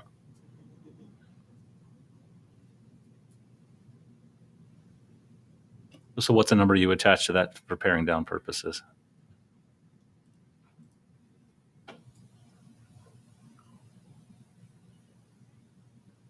Well, I maybe would suggest $7,500. It's up. And what we kind of thought, not quite where Ashley goes, but it's better than last year. My only argument there is that obviously we've got an aging population, and the number of people that we can impact here is not a niche, so to speak. I know even my own family had trouble navigating the medical portion for my own mother. So I think that, I'm being served by something like this and indirectly. And I think that, that's something that I can't necessarily say about all of these are very specific with its intent of who they serve. Yeah. How about 8,000 for those of you that were below? I would be okay with 8,000. I understand Ashley's argument, and it is a very unique, and we do have an aging community as well. Again, I would like to see, more programming here, so we don't always have transportation for families to get to Iowa City. Right. So, and just maybe as a next year thing, when we do that, if you can figure out the SHIP part and then the membership part and keep it separate because we can figure it out that way. Maybe we can figure out a different mechanism for funding that. Okay. Anyone else have some priorities that we haven't addressed yet? When we could just dig into our pockets and find another $80,000 to fund all of them fully. But that's why there's 5 of you up here. So when I look at everything, my priority is things that, immediately impact people with food, medical care, shelter, things that are for personnel costs for groups, which I understand is needed for some people to keep going. That's a low priority for me. Buying supplies for things, that are not going to be, city-owned things, but we're buying them for people. I don't know whatever happens to them after that is, again, a lower priority for me. So I'll whip through my list real quick. I had the Big Brothers Big Sisters at 8,000, the Community Crisis and Food Bank at 13,000, the Domestic Violence at 7,500, the Family Helping Families of Iowa. That seemed like an interesting thing that we don't do for certain groups. So I had that at 1,000. The Girls on the Run, actually one of my coworkers works with them, and she thinks it's very worthwhile. The Horizons, I had a 10,000, just because it's just hard to figure out, what we're going to be able to do for the food, situation. I'm just not sure the Meals on Wheels things is getting a little tricky. I saw a Housing Trust Fund. I just left it $20,000 because we have a separate program. The Bike Library was kind of an interesting idea, but I put that as $1,000, but I would be more interested in seeing helmets and lights for the kids. The Foundation for Community School District, again, being a Clear Creek person, I always have a little bit of issue with that, but it seems like a pretty good program and stuff, and so I think we just need to get the Clear Creek guys on that. The Free Medical Clinic, I left them at $5,800 just because it was easier math. The Iowa Legal Aid, I left at 5,000. The LEAP program is an interesting starter thing for kids, and so I put that at 2,500. The Iowa Matrix, again, that was just not something that was providing a direct a service that I thought we could that we had to do immediately. Food pantry was the same. RVAP, I left at the 4,000. The Safe Families for Children, I had that at $2,000 just because it seemed like that may be an interesting also area for helping some disadvantaged kiddos. The Shelter House was 10. The Sober Living, my initial was 0, but then I obviously punched it back up because you made progress, which is what we asked you to do, and so I'm okay with just let's get that done. Table is $7,500 because again that is directly finding stuff. The ARC is program is directly helping kids. UAW, I had it at $9,000 just because I ran out of money. So, I left it a little bit lower, and at one point because there's a lot of people that I just didn't. There was just nothing, and using my criteria it was 0 and stuff. So there was 3 that were working with immigrant populations, which all had like really cool ideas, but they were somewhat duplicative. And then there was again a lot of stuff for buying like stuff to get things done. So if we actually had any money that we didn't totally appropriate 8 out of this group, I would like to see if we couldn't kind of make that as a chunk, and maybe not be a lot, but get them a starter to kind of, because the ESL is a really good idea and the job training thing is a good idea, but and I just ran out of money on that. Okay. So I am with you when it comes to working with the immigrant if we can figure out a way to support them. Working with family support workers who work with immigrants and the translation and all of those things, they are overworked tremendously and is definitely needed.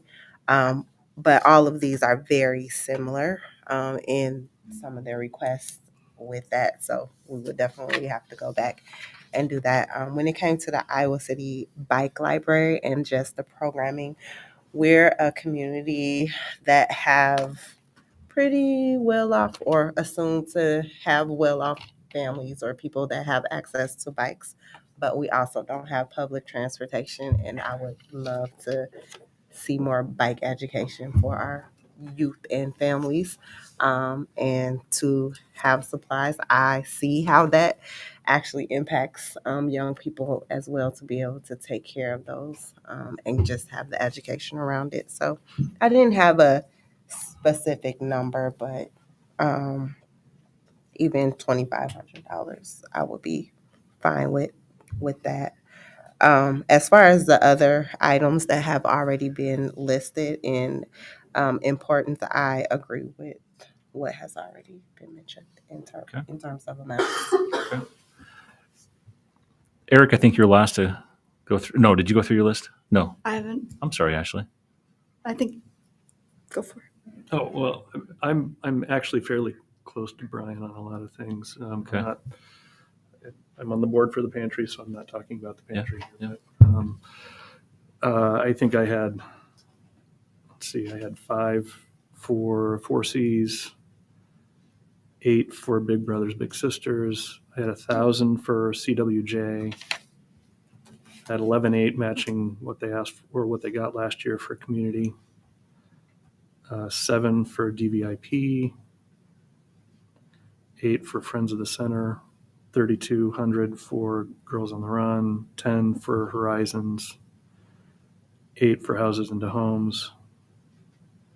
21 for Housing Trust Fund. 5 for the Iowa City Community Schools Foundation. 5 for Iowa City Free Medical and Dental Clinic. 5 for Iowa Legal Aid. 2 for Iowa Leap. 2 for Iowa Matrix. 35 for RVAP.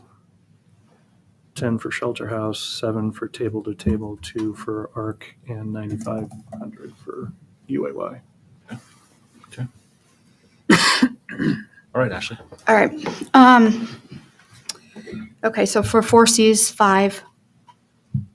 Big Brothers, I tapered it down just a tad. I have kind of off here, but I had 6,000. For the community crisis, I have their full ask. DVIP, I've got 6. Families Helping Families, the same, their full ask. Friends of the Center, full ask. Girls on the Run, full ask. Horizons, I've got at 9750. Houses into Homes, I know we've been pretty aggressive with them in the past, so I did taper it down a little bit. I've got 7 there. Housing Trust, 20. Foundation, 5. The Immigrant Welcome Network, 95 or 9750. Full ask on Iowa Free Medical. Iowa Legal, I've got 5. Leap, I've got 5. Iowa Matrix, I have 2. The Community Pantry, I had to get, I didn't want to go down to 25, but I was trying to make some numbers work. The Rape Victim Advocacy, I've got 3,500. Safe Families, I've got 4. Shelter House, I've got 9. Sober Living, I've got 750. Table to Table, 7,500. The ARC, 2, and UAY, 9. Okay. Well, I say though, that I think honestly, all of you are doing excellent work, and I really appreciate this community, because there are a lot of places where we don't see these services being provided, and I wish we could dig into our pockets and find another $80,000, but I don't think that's going to happen. So thank you all for being here and supporting people who have different needs. And I would like to echo that as someone who has a sister in nonprofit work. I know that you guys volunteer a ton of your time and efforts, and we wouldn't be able to have a society without all of you and your dedication. So thank you. Last year it was really fun to see as most of you left and we still had additional business to tend to. You guys all went out in the lobby, a lot of you, and you networked. And some of the duplication that we talk about up here at this desk, you guys took to heart, and we heard and saw a lot of combining and some networking. And I would encourage you to do that tonight. If you walk out of here without talking to another service, it really would be a disservice to you and the boards and all that you serve, because there's a lot of other folks in this room that can help you, whether you leave with some funding or you don't. And again, appreciate what you guys do. Let's go through these item by item then. I think we had a lot of similarities in dollar amounts, but let's just zero this in so Tracy can keep track of this for Because us. there were like, it was really hard because it's like 6 different opinions on several of them. Yeah, So yeah, and they were close-ish, the number of them. So, all right, You real guys need real answers now. consensuses. Yeah, four C's. I was opting for the full request of 5,000. 5,000.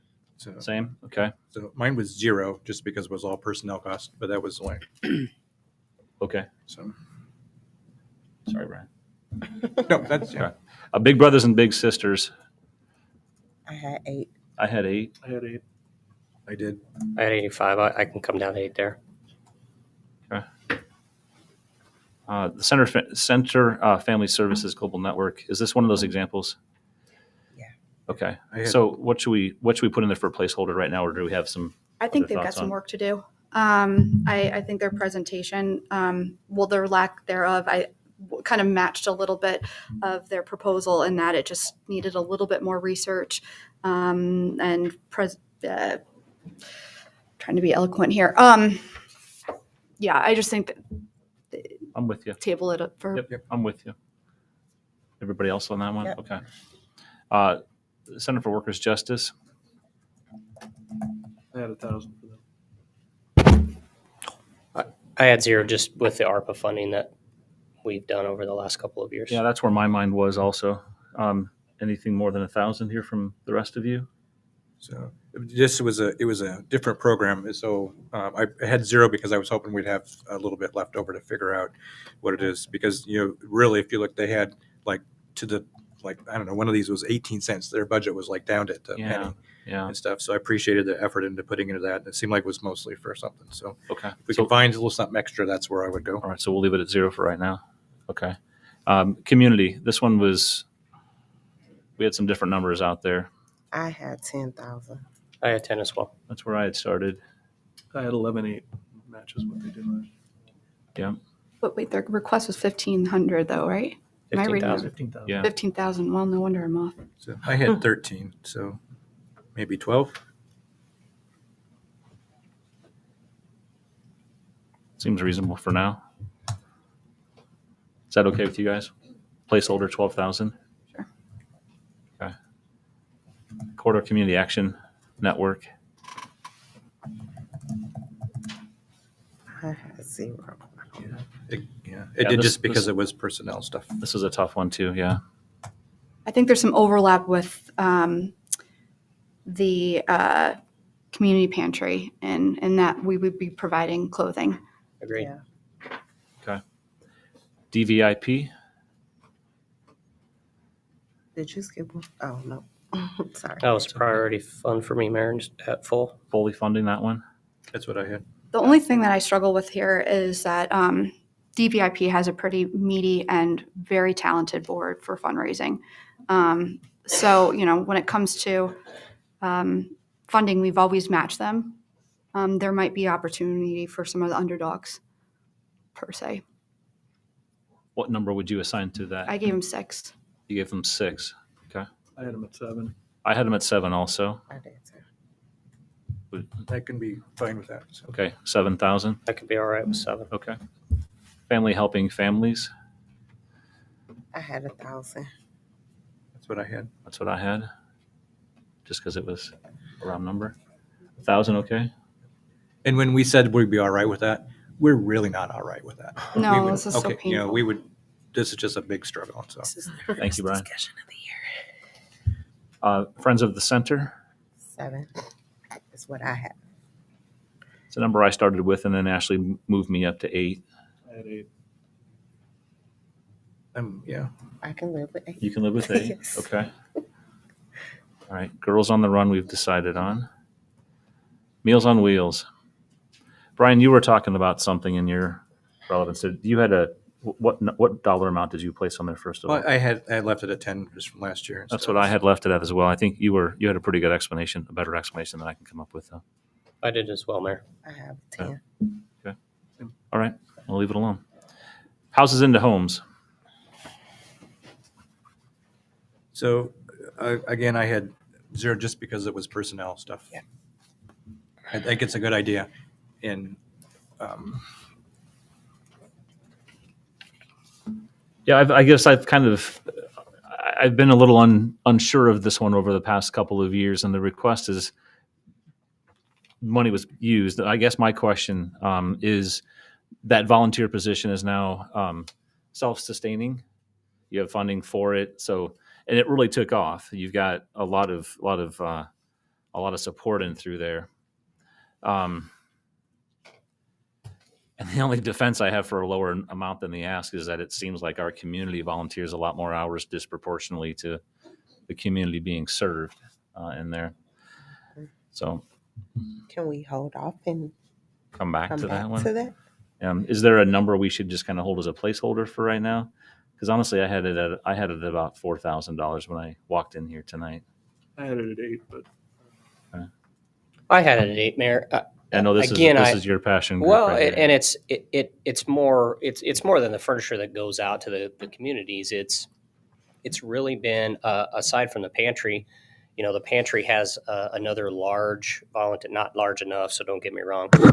They have a large volunteer grouping, but this has been an outlet for the high school to here in Liberty City and West, all three, to get behind, and they've done a lot. And I think this is a service that's, again, not just delivering to those in need, but teaching our youth and showing our youth that giving back to the community is important. And I think there's more life lessons coming out of that agency than we realize. I think I've heard that message from you the last 2 years. So yeah. Okay. Well, how about they just tell us they're going to go buy some furniture? Do you want us to buy furniture or use the donation? Let's use that. Well, yeah.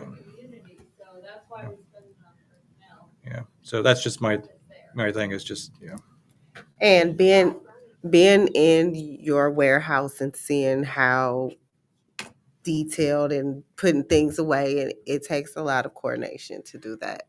And I say it every time I've come over there, and you're right, using the young people to come is a lot more than just delivering furniture and so much. There's a lot more life lessons in that.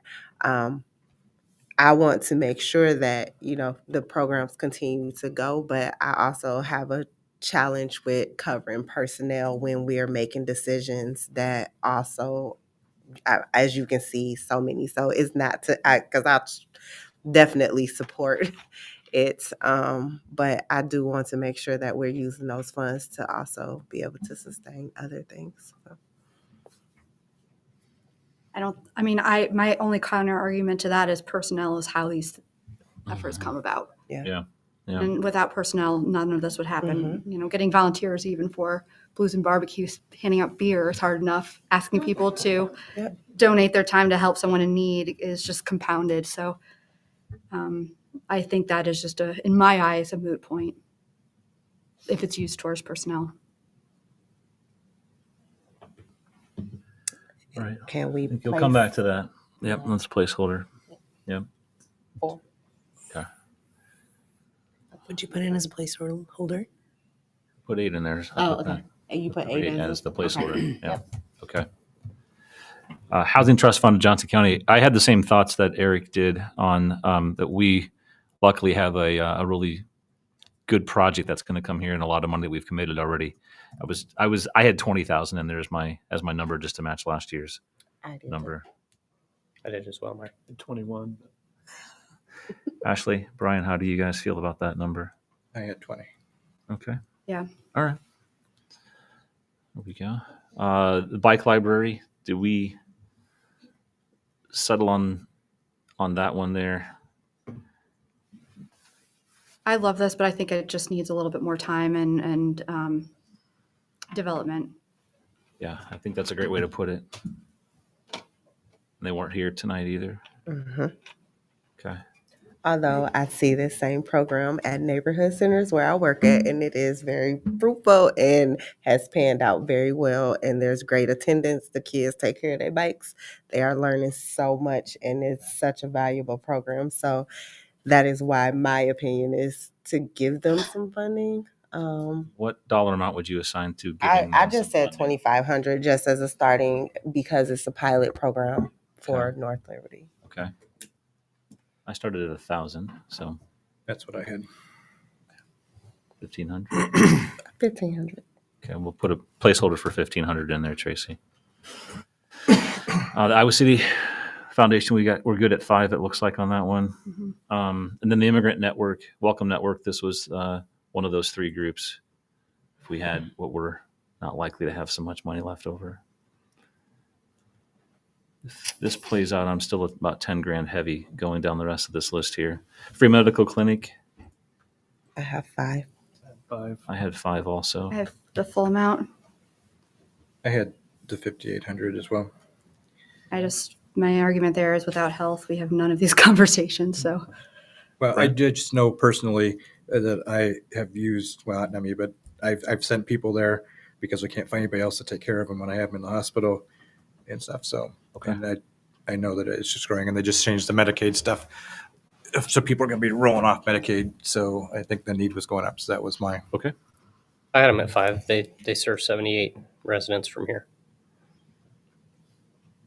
I have one question. Once Ranshaw House is up and going with social services, does the free medical clinic plan to come and do satellite services? There is no plan for that. It's actually, it's an awesome idea, and we'd love to make that happen. And part of the issue is personnel and stretching ourselves thin. And so right now the demand for our services right in our brick and mortar is so high. So I think it's a great idea. I'm learning that would involve bringing a doctor and a couple of different nurses, which exceeds the number of doctor and nurses that we have at the clinic. And so there's complications there. Okay. But we were really excited this year to learn about the free bus service to get more Liberty folks there. And we did have 10 more there this year. Awesome. We're trying. Awesome. All right, I'm going to just leave 5,800 in there as a placeholder. Iowa Legal Aid, I had 5,000 on that one. Same. Same here. That's what I had. Okay. Iowa Leap, I had them at 2. I had them at 2 as well. yeah, that's what I had too. I see my total is coming in heavy here, and yeah, we're gonna have to come back here. Looks like you guys. Iowa Matrix. I had 2. I did also. I had 0. I think it's duplicative, in my opinion. This was a tough one last year for me, and I continued to still struggle with that one.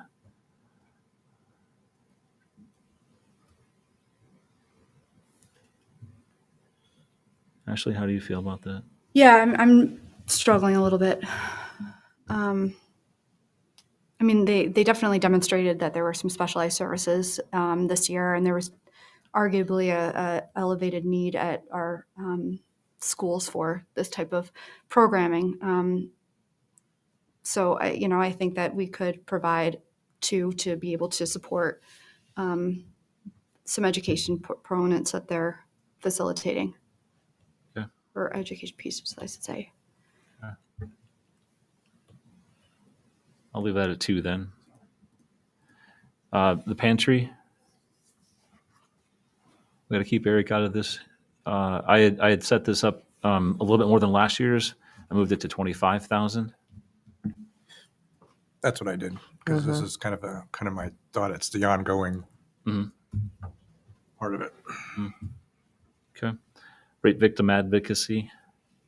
I had that at 4,000. That's what I had. I had 35. I had 3. I have 3 as well. I have 35. All right, let's move that to 35 because we're coming in heavy already anyway. Safe Families for Children.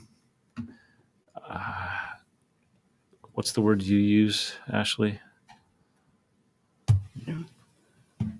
I had that tabled, Mayor. Yeah, same. That's a good word. I would love to see Safe Families and Shelter House work together. I think that that would be a wonderful opportunity, perhaps. Not that their planning is not dynamic in and of itself, but I think the individuals that they serve could perhaps be overlapped in that. They could share some resources there. Okay. Shelter House, that at 10? Mm-hmm. Go ahead. Okay. Yes, well.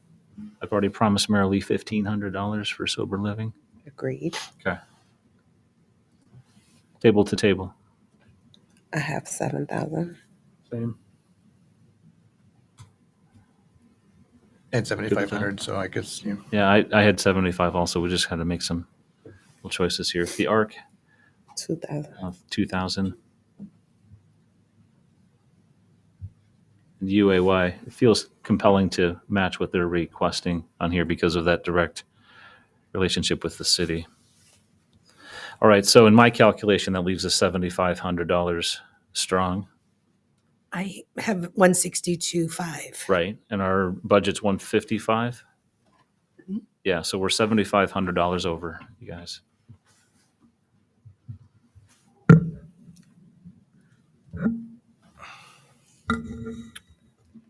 To Brent's point, when we look at the use of Ranshaw House and perhaps that as an in-kind donation, are there any opportunities to pull back some of our funding in that regard on some of these partners that are using Ranshaw House? Or is that the counterintuitive approach? Well, so Mayor, if, well, let's stay on that topic because mine's different. Okay. Sorry, Ashley. I can't answer that question specifically. I'm sure there are. Yeah, no, a I number guess of groups more in of this here, is so. directed towards Brent if you were. It's a consideration, but I also know that they need the funding to provide the programming in the Rancho House, and I've been public in my outcry. You know, the city spent a lot of money on that house, and we're just now starting to reap benefit from that in allowing services to be provided there. So I'm also mindful of that because it costs us a lot of money to get to where we are now, and I want to see those services in there. I didn't see a lot of budgets that had. I saw budgets that had in-kind numbers in there for the Ranshaw House. A few of them housed in it, but I don't think I saw it itemized as as an in-kind transfer. It's just like that's finally a place that they can come meet our community and be a resource to us close to here. So actually, I think it's kind of difficult to answer that one from that way. It's a great thought process, though. Mayor, my thought here was that there was a few in the list that I think consensus was wishy-washy. So, okay, and I didn't mark every single one, but like the bike library, we were kind of back and forth. Is there any consensus there of tabling or a must fund from anyone? Like, are there areas there that we can cut and get to? Yeah, I'm okay tabling this one, but I know Rakisha has a little bit of a different experience with this. I know the importance of it. However, I think that in developing, being able to come here and present that and so forth and what they have in mind will also help. So I am okay, taking that out of the equation. So. Okay. Is it something that we could partner with our library and see if there's anything that we might be able to do in kind there as far as programming wise? I do believe that. I think that would probably be helpful. Or the summer lunch program comes to mind, where we're always looking for programming at summer lunchtime instead of playing kickball in the yard. Maybe they're there educating on their program and what bikes are available, and just ideas here. If there's no funding required to bring the program, yep. If you're asking the summer lunch program to contribute $5,000 for them to bring the program, that's not feasible. No. I just mean not having the idea of the programming completely gone. Is there's even if we're not funding it, since it's important to Councilor Harrington, I believe we should reach out and see if there's something that we can do if it's not funded. Is my point. Offering ability of programming with the funding they have. I think the challenge is the funding's paying for the bikes. Sure, of course. That's a big component of the project. Yeah. But maybe they would come up and do a safety thing for the kids who have their own bikes already. Do that. Maybe Right. some, hey, here's what to watch for. And the rec center does a bike rodeo that talks about bike safety annually. Does the bike library already partner with them, or is it with the local bike shop? It's through the Optimists, and it's done locally. Okay. What were some others that you? Yeah, I was going to ask, did you have any other on your list that you could I'm just remember? Because I'm we did asking. have a few of those. I guess Iowa Leap and Matrix both were probably ones that we couldn't articulate. Iowa Leap is a new one, and I think right now, given this is a tricky ask, but I do have 2,000 sitting in there as a placeholder for us to come back to. Should we reduce that to I don't know, 1,000 or anything else? Leave it. Well, maybe 1,500 Or Iowa Leap or Matrix? for the Leap. So What'd you have in Matrix, Mayor? As right now, the placeholder is 2,000. I think we were close to tabling that, were we not? And Leap was there anything for Leap or not? Yeah, 1,500. We'll just set that there. how much? Where were we? We were 7,500. Yeah, now we're $3,500 over. I tabled Iowa Matrix, and I moved Iowa Leap to 1,500. All right, and then the majority of this last group is, I don't know if we're going to find any of our $3,500 in there, but we need to consider that.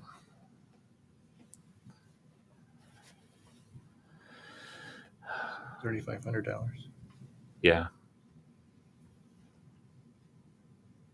Unless there's 3,500 in other places that we've gone through already.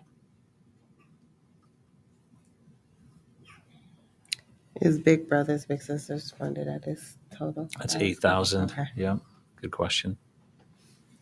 So Leap you have tabled, just to be clear. Leap, I had 1,500 1,500. sitting in Okay, there. and then Matrix you're tabling. Correct. Okay.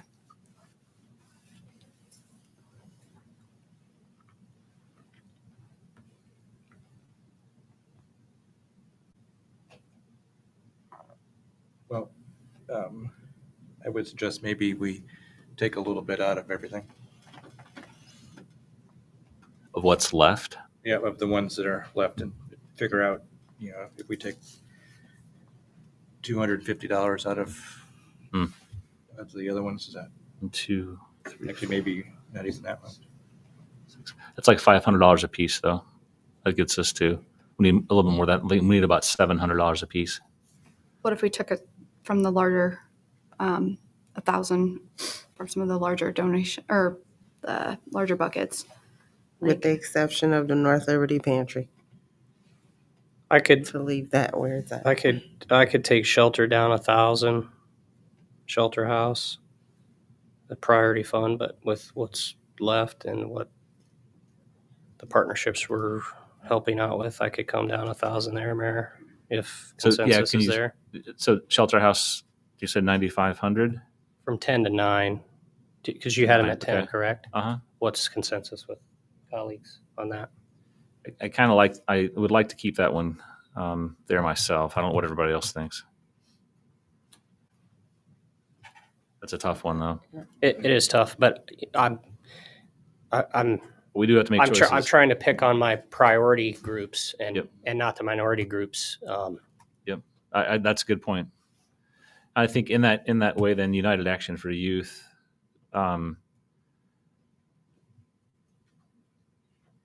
We dropped that to 8,500. That matches what they got last year. I think UAOLA is one of those that has really been a good partner for us. Mhm. I would like to see that they're increasing programming in North Liberty, and I would like to see that. You want to stay? You want to keep that at that 10,000? Yeah, I wouldn't drop it down to 8,500. I think I had them at 95 before. Yeah. Okay. Like 95, that would get us. Okay. That's like $500. I mean, that's Yep, just. yep. That's exactly what we're trying to do here. Which is, and I've got table to table sitting at 7,000. That's what they had. That's what they got last year. And the ARC is at 2. We're $2,500 away I apologize, I missed the reduction. for What was the last reduction? United Action for Youth is 9,500. Thank you. Welcome. Could you take 200 off of Girls on the Run and make it an even 3,000? That one tugs at my heartstrings. Both of my girls went through that, and it's a Mine did too. fantastic program. It's okay. Look at her back there. We appreciate it. You manage. How much are we short now? I'd just say make it an even 3,000 Well, instead. We'd still be $2,300 short. I must have missed one because I've got 3,000. Agree. No, I'm sorry. What are we taking? If we take Girls on the Run to 3,000, Yeah. don't tell my wife we're doing this. She said it's okay. I know. Thank you, thank you, I think Abby. she should know. Yeah, you're my witness. We're $2,300 off then. Is that what you have, Tracy? I'm 500. I have 2,800, so I Okay. missed 500 somewhere. So Shelter House, 9,500. Oh. I thought we were leaving that. I thought we was leaving it at 10. Oh, we were leaving it at 10. Never mind. I'm back. Okay. Oh, what did I just do? Still made a $2,800 difference then. So, I mean, the Housing Trust Fund, we're working with them. This is a separate project. We have a larger project that we're ongoing with them with the ARPA money. So we could take a little bit out of that. Could you do? So if you do 19,000, that's $1,000 back. So Mm-hmm. we're We're at $1,800. $1,800. I would, Mayor, I would like to keep that at 20. So if there's consensus with the group, it goes to 19. That's fine. But I want that discussion, please. Which one was that? Housing Trust Fund. Oh, I second that. I wanted it at 20. Oh, staying at 20 or going to 19? Staying at 20. I would want it to stay at 20 as well. Yeah. That's where I was. Is there any opportunity to back down Iowa legal aid? I feel like we're already only at 65% of their ask, and it matches last year's 5,000. I was just going to poke at Eric and say some lawyers could work for free. Oh wow! Lots of them do. They do. I'm just making light of a tough situation. Do we want to come back to houses into homes? Do we still have them at 8? At who, Eric? Houses into homes. Yes. we bring that down a little bit to like 7,500. Yeah. What if? What about 7? And so we got an $1,800 difference up here. And then would you take it from community? Yeah. So, and then what if we take it from community down to 10,200? For the crisis services. Yeah. I would prefer to leave that one a little higher because that's directly doing things. Mhm. And maybe Okay. bring the 4Cs down like $500. Oh, take me back to community. Did you want to leave it at 11.8 then, Brian? I thought we had a 12, but We did have 12. I'm sorry. We're still dealing with $1,800 here. You took houses and homes to 7, Mayor. Yes, sir. maybe the 4Cs could go to like $4,500.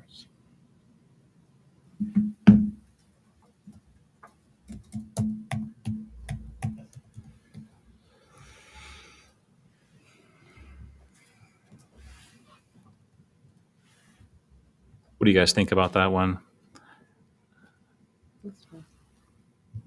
Missy made comment about using the Rancho House or being able to use it now for additional outreach and being in our community more.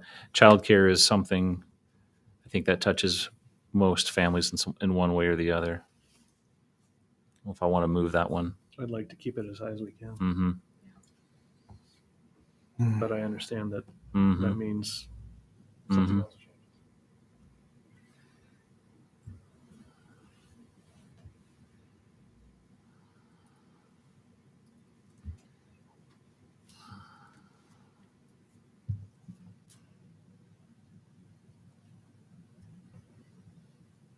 Well, the Families Helping Families of Iowa, it's a new program, right? Mm-hmm. Yeah, so maybe that can come down a little bit and let them see what they can do and come back, kind of like the sober living folks kind of really. Mm-hmm. Yeah, their ask was only $1,000 though, and that's what we had That's what we had put in there. Should we But, you know, put it to 500? maybe 750, and maybe just chip a little Yeah, bit I off see. of each Yeah, of these. a little chippy. We're close to everyone, Yeah. close as possible. 1550 away. All right. UAY can come down to 9. We appreciate the little bit of a bump from last year. It's like a negotiation happening out there. Do I hear 8,900? We're $1,050 away. You and I are missing. I'm missing a number somewhere because I have 550. Maybe I typed something wrong. Family Helping Families is at 750. Mm-hmm. Okay. Did you leave 4 C's? Is it back to 5? Yes. Okay. That's where I missed. Okay.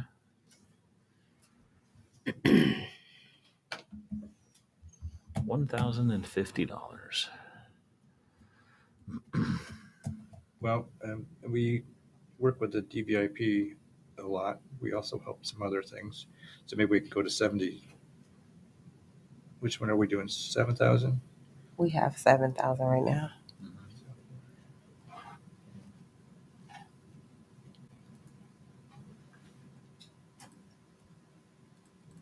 You guys make it very difficult for us. So DVIP has always been a priority fund. We did help them with their new center, and we do have the Rancho House in kind as well. So I could probably, as we close out, maybe see a small reduction there if we have to. Like 6,500. I'd be okay with that. Not ideal, but Yeah, exactly. None of this is. Ashley or Brent or Brian, excuse me. Yeah, I think just because we work with them on the other project. So Okay. We're 500 out.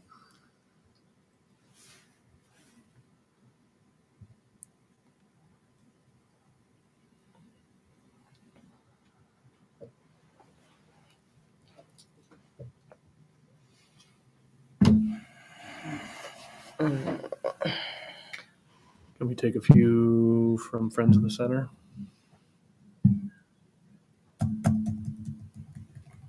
I would like to see them above the 7,000 because of the programming they're doing here. But Yeah. Where are they at right now, Mayor? They're at 8. We moved them to 7450. That hits our number. I'd be okay with that.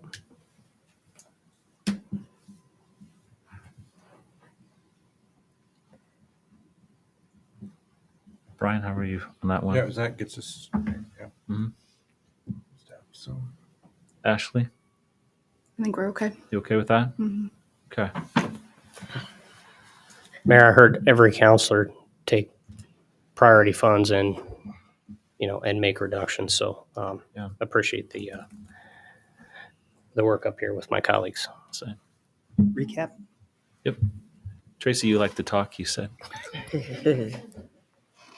4 C's, $5,000. Big Brothers Big Sisters, $8,000. Community, $12,000. DVIP, $6,500. Families Helping Families, $750. Friends of the Center, $7,450. Girls on the Run, $3,000. Horizons, $10,000. Houses into Homes, $7,000. Housing Trust Fund, $20,000. Foundation for the Iowa City School District, $5,000. Iowa City Free Medical and Dental Clinic, $5,800. Iowa Legal Aid, $5,000. Iowa Leap, $1,500. The Pantry, $25,000. RVAP, $3,500. Shelter House, $10,000. Sober Living, $1,500. Table to Table, $7,000. The Arc, $2,000, and UAY, $9,000. For a total of $155,000. Yes, ma'am. Yes, ma'am. All right. Thank you, guys. Thank you all. So next year, can we like just say here, and then you guys figure it out? See, this is your number. Yeah. Yeah, exactly. It would turn into that. I think it's been expressed a few times up here. The work that you do in our communities, we see it every day, and we can't thank you enough for spending your time here tonight and advocating for your programs. I'll take a 2-minute break, let you guys get out of here, and I'd say get some fresh air, but I know what it looks like outside. Be sure and network. Be sure and network. Thank you.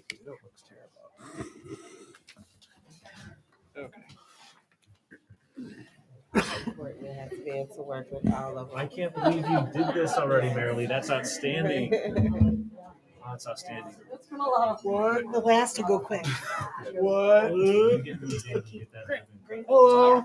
I have an open house, and so be sure that you guys know about it. It's really a nice house. We got a great view, and it's a nice, quiet neighborhood, and it's close to a bus stop. It's close where women can go. Thank you. Literally a half a block. Sure, and as you have do. a part-time job, or As you would. The tracks have made their way to the park. It's so hazy outside. Stick around. Like it's about to rain. Anybody want to see the new? I feel like we could have got you first. Yeah, of course. I do. Since you brought him. Yeah. And then like, Ted, you're in. I'm Right. out. I thought he was looking for somebody to give money back to that maybe got cut. Well, they're going to shut it down. Playground, I like. Well, Yeah. I thought they did. They announced it. That's beautiful. Okay, here we go. I'm glad you have a dedicated youth space as well. This is what the new shelter. New track support showed up. Animal shelter park will look like. Okay. Not 420 before. 500 feet. That's a great idea. But no loop. It just shoots you right Yeah, off the shoots up, parking and lot. then People have their pets and. That's how we ended up with our dog a few Just years kills you ago. right away. But totally worth it. He- Totally worth it. My daughter, we were on the front row of that thing. We got to the very top. Yes. Wow. Also, natural disasters. Sucks We right actually off. changed the city plan. To get people out of I the goes. I rode it twice, and I remember both times. You burned They had his similar- new neural I was in West pathways. Branch And High School it was funniest. 17 years. We were there with some friends, and People wouldn't leave their they had homes. like stands there. And so I get it. I get it. I was on it, and my son and his friend. Is that the outside of the building? In aisle. And he's like, Love the yard. huh? Yeah. Yeah, is that you're all going to go on there then, Melissa? We are working on the mural. Yeah. Terrific. I love that. Get going. Awesome. Thank you so much for your time. Thanks for sharing. Thank Yeah. you. Thank you for your time. Great. Thank you too. A headache meeting. Not Not enough. gonna get back at it. caffeine? No, it's just a lot. It's like, That's why I messaged you. I'm everybody like, has like cool ideas. And they just don't know. All right, when Grant's back, we will get How we this can back. start. You good? Go ahead. He doesn't mind, does he? All right, let's move on to item 13. This is Forever Green Estates. This is resolution number 2023-71, a resolution accepting public improvements and releasing surety for Forever Green Estates Part 1, North Liberty. Can I have a motion for consideration? So move. Second. It's been moved and seconded. Are there any questions, considerations? Tracy, roll call, please. Smith, Aye. Siddick, Aye. Harrington, Aye. Bermal, Aye. Wason. Aye. Motion carries. Item 14 is assessment resolution, and resolution number 2023-72 is a resolution assessing amounts owed to the city of North Liberty, Iowa to individual property taxes. Could I have a motion for consideration, please? So move. Second. Any questions? Tracy, roll call, please. Harrington, Aye. Siddick, Aye. Wason, Aye. Bermal, Aye. Smith. Aye. Motion carries. Item 15 is FY24 salaries and wages, and this is resolution number 2023-73, a resolution authorizing salaries and hourly wages for city employees for the fiscal year of July 1st, 2023 through June 30th, 2024. Can I have a motion for consideration, please?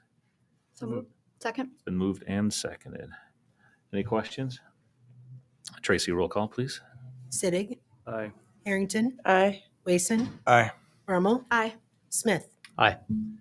Motion carries. Item 16 is the Iowa DOT agreement. This is resolution number 2023-74, a resolution approving the cooperative agreement number 2023-16-021 for a primary road project between the Iowa Department of Transportation and the city of North Liberty.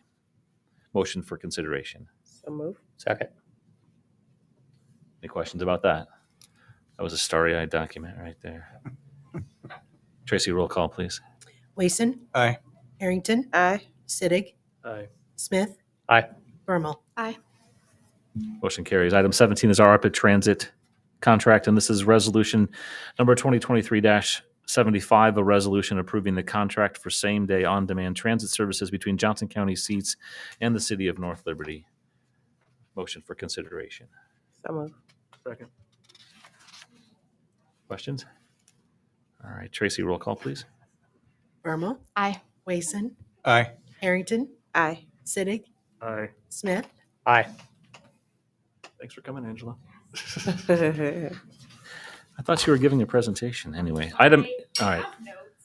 Item 18 is our urban renewal. And item A is public hearing on proposed amendment to the North Liberty urban renewal area. And at this time, I'll open the public hearing. Any comments regarding our urban renewal area?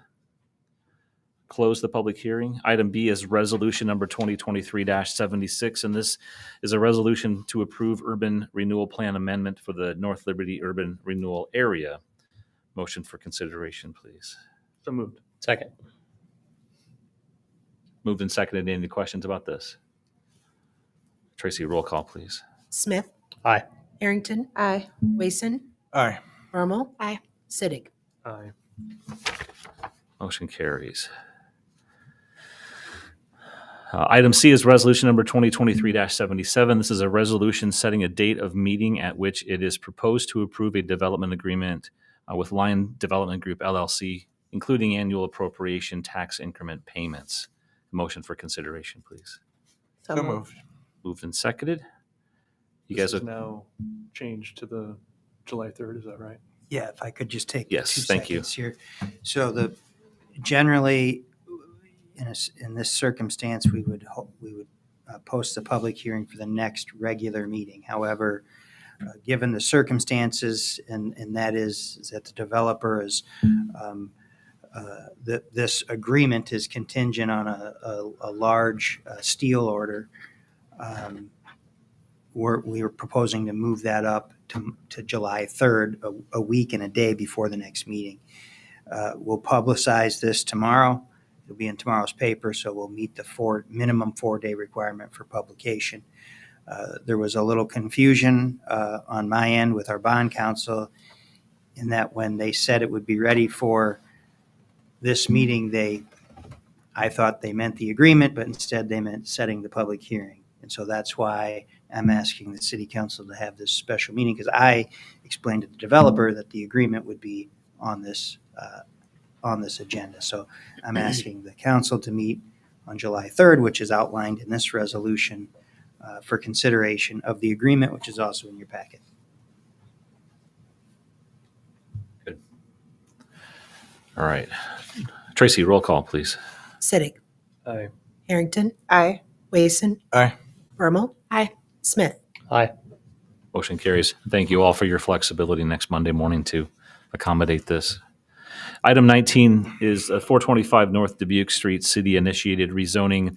Item A is public hearing regarding proposed zoning amendment. Anyone in the audience wishing to make comment about this initiated rezoning?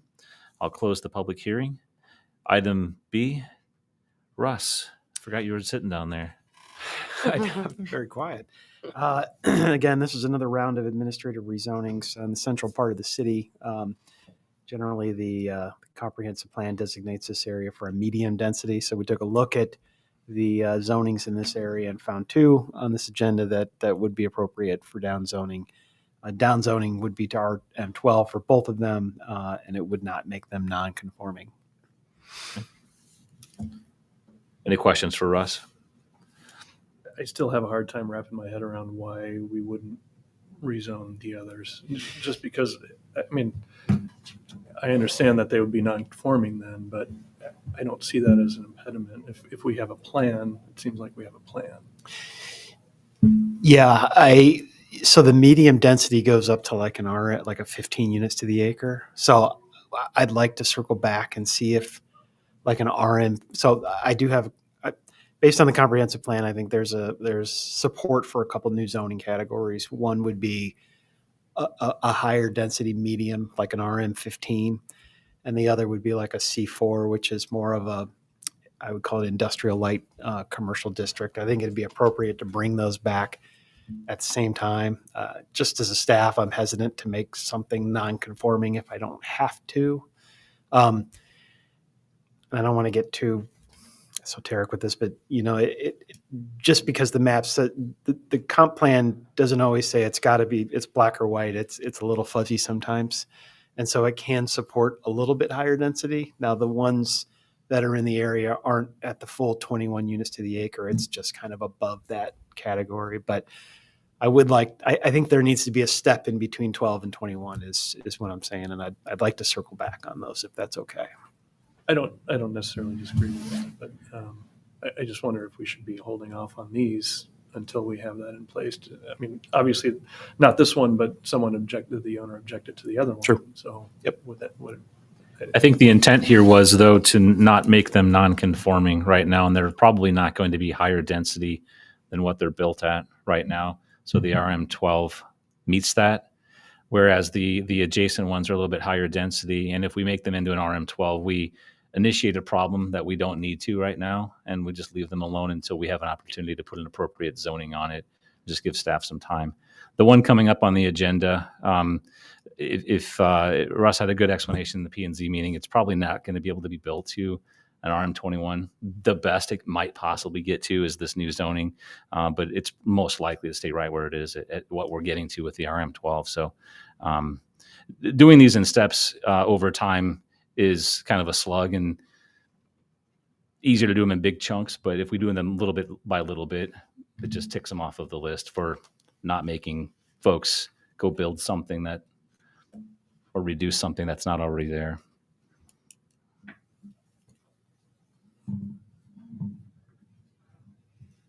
Item C is first consideration of ordinance number 2023-18, and this is an ordinance amending the zoning map district designation for certain property located in North Liberty, Iowa from RM21 multi-residence district to RM12 multi-residence district.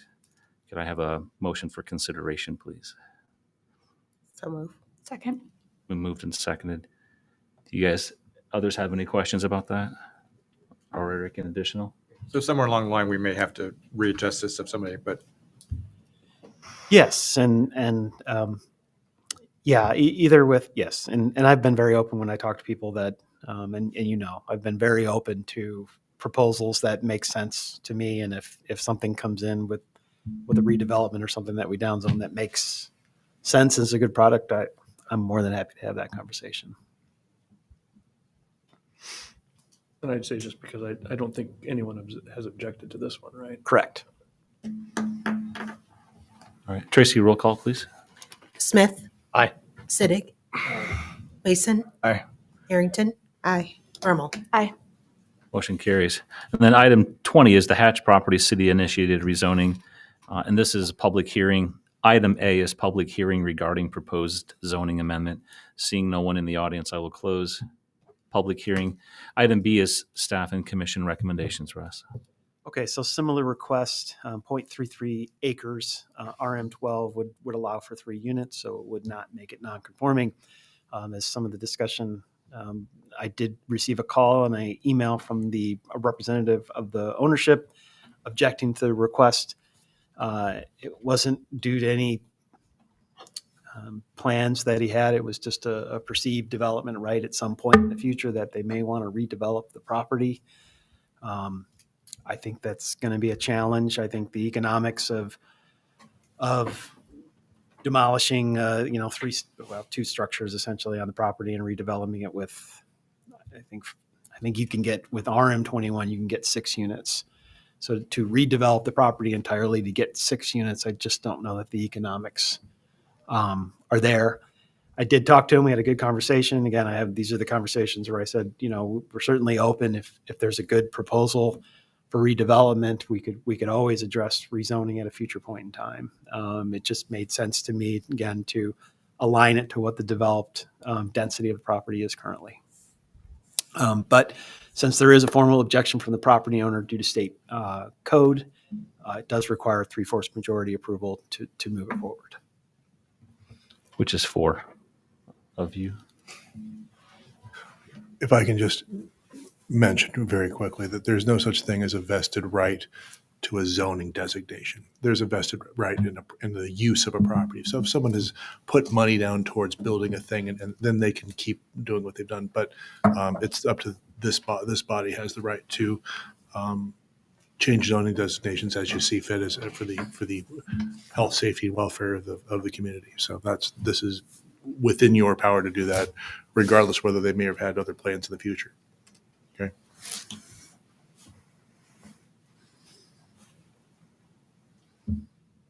All right, I'm going to say it again. Any questions for Russ on this one? Okay. No, I think I made. Okay. Repeat myself, I guess. Item C is first consideration of ordinance number 2023-19. This is an ordinance amending the zoning map district designation for certain property located in North Liberty, Iowa, from RM21 multi-residence district to RM12 multi-residence district.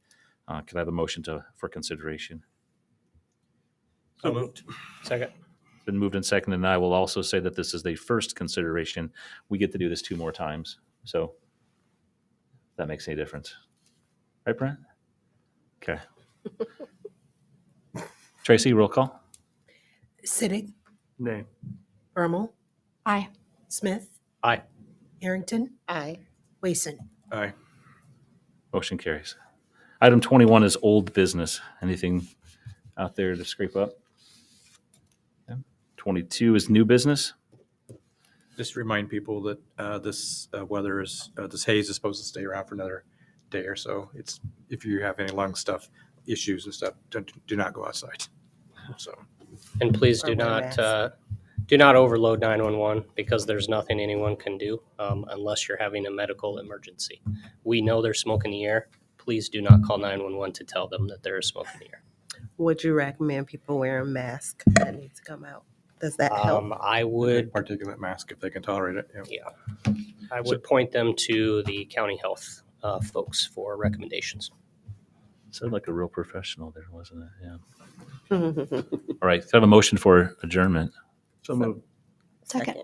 All in favor, say aye. Aye. Aye. Anyone want to stay? We are adjourned. Thank you guys very much. Nay.